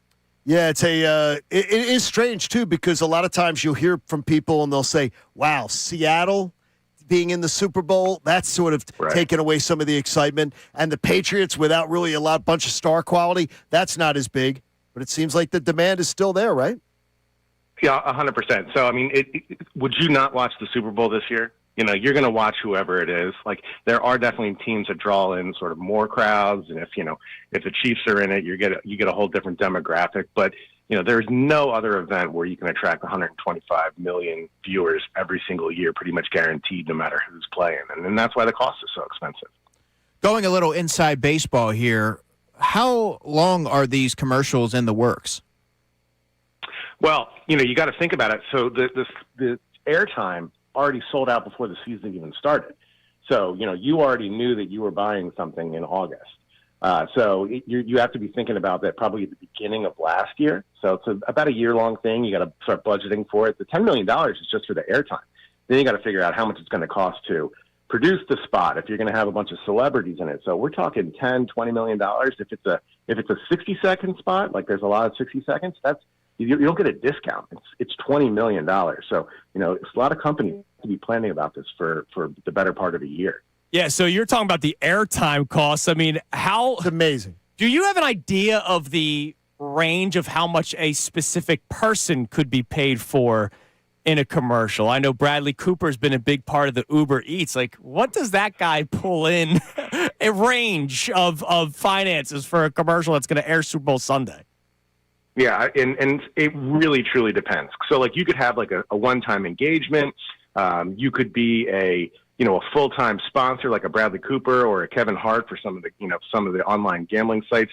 So it depends on what type of contract that you have with these companies, and that can vary. Or you could be like you can be like a Jason Kelsey or a Shaq who's like, look, give me a cut of the actual company itself, and I will be your spokesperson, for the term that we needed. So it really, really depends on your engagement with that brand. Do you find that now with all the people that stream, is it the same for being able to determine value? I mean, the way we watch our Super Bowl is completely different now. Some people watching it on devices, some people watching it by streaming. How has it changed? So it's a great question. So what's interesting is the price keeps going up, but the number of viewers keeps staying around the same, right? So why is that? And it's exactly to your point. So there's not more people watching it, but there still isn't another event where so many people will be watching at the same time. But because we're all distracted, what you'll see all the advertisers doing now is they're teasing their ads, right? I'm sure you've already seen a few where it's like, big game, 2-8, 26. They want you to be ready. So if they're teasing it, they're getting you to sort of anticipate for it. So at least when it pops up, you have a little bit of recognition. Maybe you'll look up from your phone. Maybe you'll stop streaming something. So the tactics that people are using has kind of changed over the years because of what you're talking about. It's unbelievable. Money that we will never understand, us little people, Steve. We appreciate the time as always, man. Enjoy yourself on Sunday. It's always a blast regardless of the matchup and the buzz. It's Super Bowl Sunday. It's still going to be big. We appreciate the time today, Steve. Thanks, Steve. Absolutely. See you guys. There's Steve Marino. And now joining us, this is a really special treat because tomorrow, if you're looking for Friday night viewing and you like to hunker down at home, you know me, I'm not going out anymore. I got a 3-year-old at home. You never go out. I'm not hitting the clubs. Those days are behind me. Even the good clubs? So my clubbing is watching Pulsations. 30 for 30s. So tomorrow night at 9 o'clock, ESPN will drop the 30 for 30 about the 2017 Philadelphia Eagles Super Bowl 52 champs. It's, of course, titled, no better than the Philly special because it's the play that we will always talk about for the rest of our lives. And joining us now, Emmy Award-winning director Shannon Furman, a Penn State girl. So, Johnny, you and I already have some problems with Shannon, but she's making up for it by directing the 30 for 30 about the Philadelphia Eagles. Shannon, you're talking to two Temple Owls here. So we're going to like her for this. Yeah, but we'll like you for the 30 for 30. I vote for Temple as long as they're not playing Penn State. Come on. Oh, well, that's good that you do that because we don't return are not the reversed. favor. I root we against don't return Penn the State. favor. Yes. When James Franklin got fired, I was like, yeah, all right. Penn State's going through the rough times. Temple Owls won as many football games this year. That must not feel so good. So Shannon, thank you so much for coming on today. We are so excited for this to drop tomorrow. The 30 for 30, the Philly special. We all know what goes into finding a story that has to gain the attention nationally, but talk about this. And when it came to the determination in the meeting rooms, hey, we're going to do something on this. What do you believe is the number one selling point to captivate the national audience with the story that we love so much here in Philadelphia? I mean, there's so many. I think it's hard to pick just one thing. I think this film is so fun that, it's just, as much as, we get a bad reputation sometimes as Philadelphia fans, I think, even a Dallas Cowboys fan is going to find this film fun. So I hope that people learn kind of where the passion of the city comes from through watching this and maybe can understand us a little bit more and why there's frustrations at times. But it's just too hard to pick one moment. There's so many fun things. It was very important to us to make the city of Philadelphia a character in this whole film, and I think that comes across really well. Shannon, while you were putting this together, was there any new information that maybe you weren't previously aware of that you were able to glean as you were putting the documentary together? Yeah, I think there was a lot. There was things that, like, I feel like that we've heard, like, we knew that Nick called the play wrong, but we, like, dove into, like, why that might have happened and just kind of the whole, like, when did they install the play? That's actually still up for debate. Like, they couldn't even come to an agreement on if the play was installed, like, at the start of the playoffs. Did we have, like, Jason Kelce seemed to think that he didn't even realize it was, like, on their play sheet for Super Bowl week. There was a lot of things that came out. I mean, I wish we had more time. I feel like we could have done a 3-hour movie on this, but obviously I'm biased.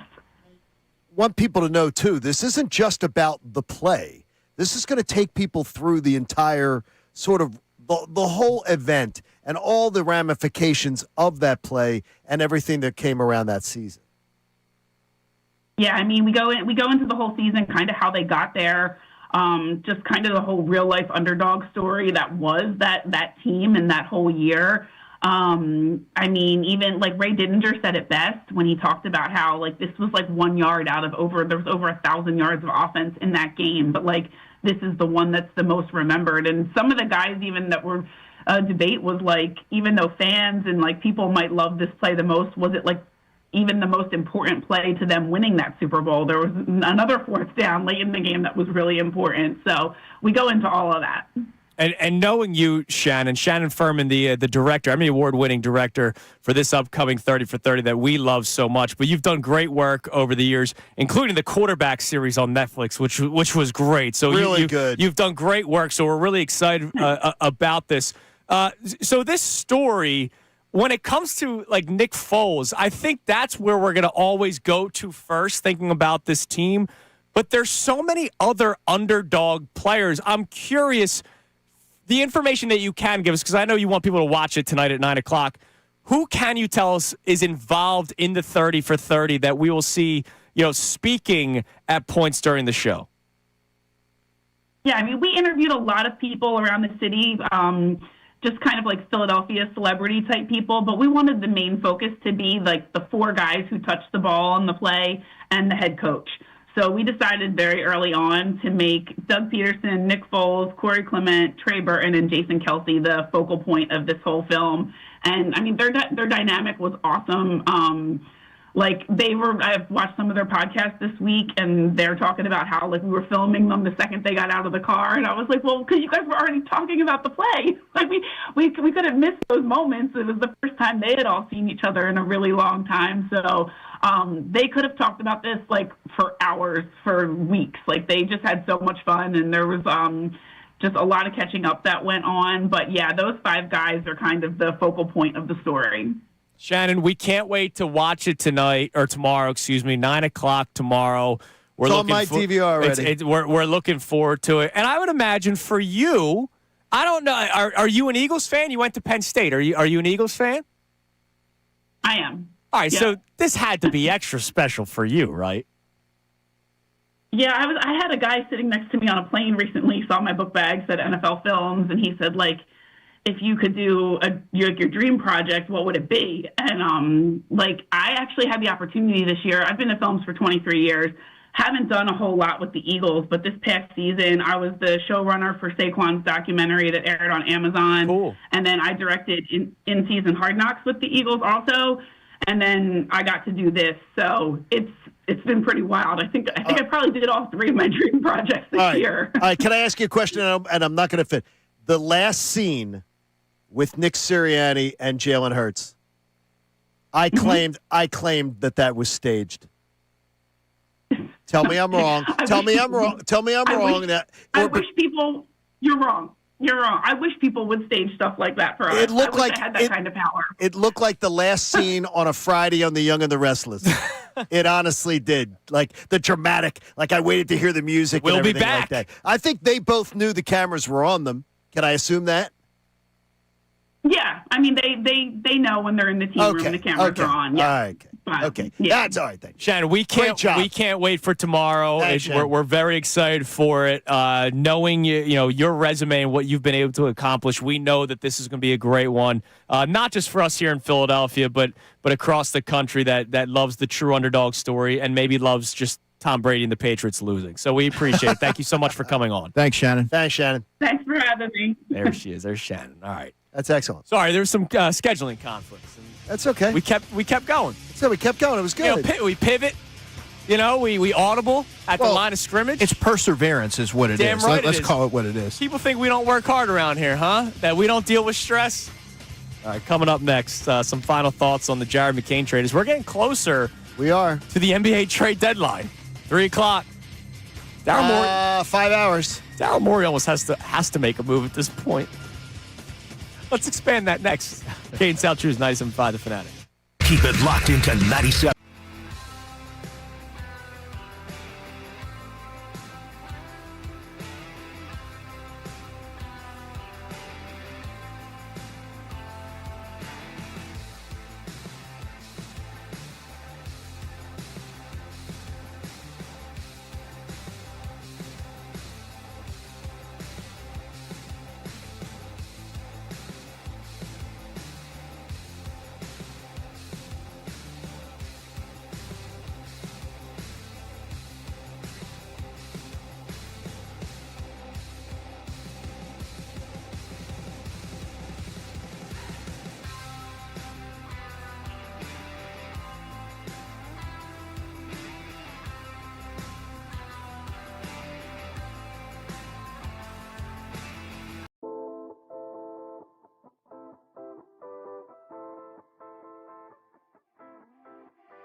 they're going to get into. All right, it's 9:50 here on Kincade Salciunas 97.5, The Fanatic. Middays with Marks coming your way up in a little bit at 10 o'clock. I just saw Brian Windhorst apparently on ESPN.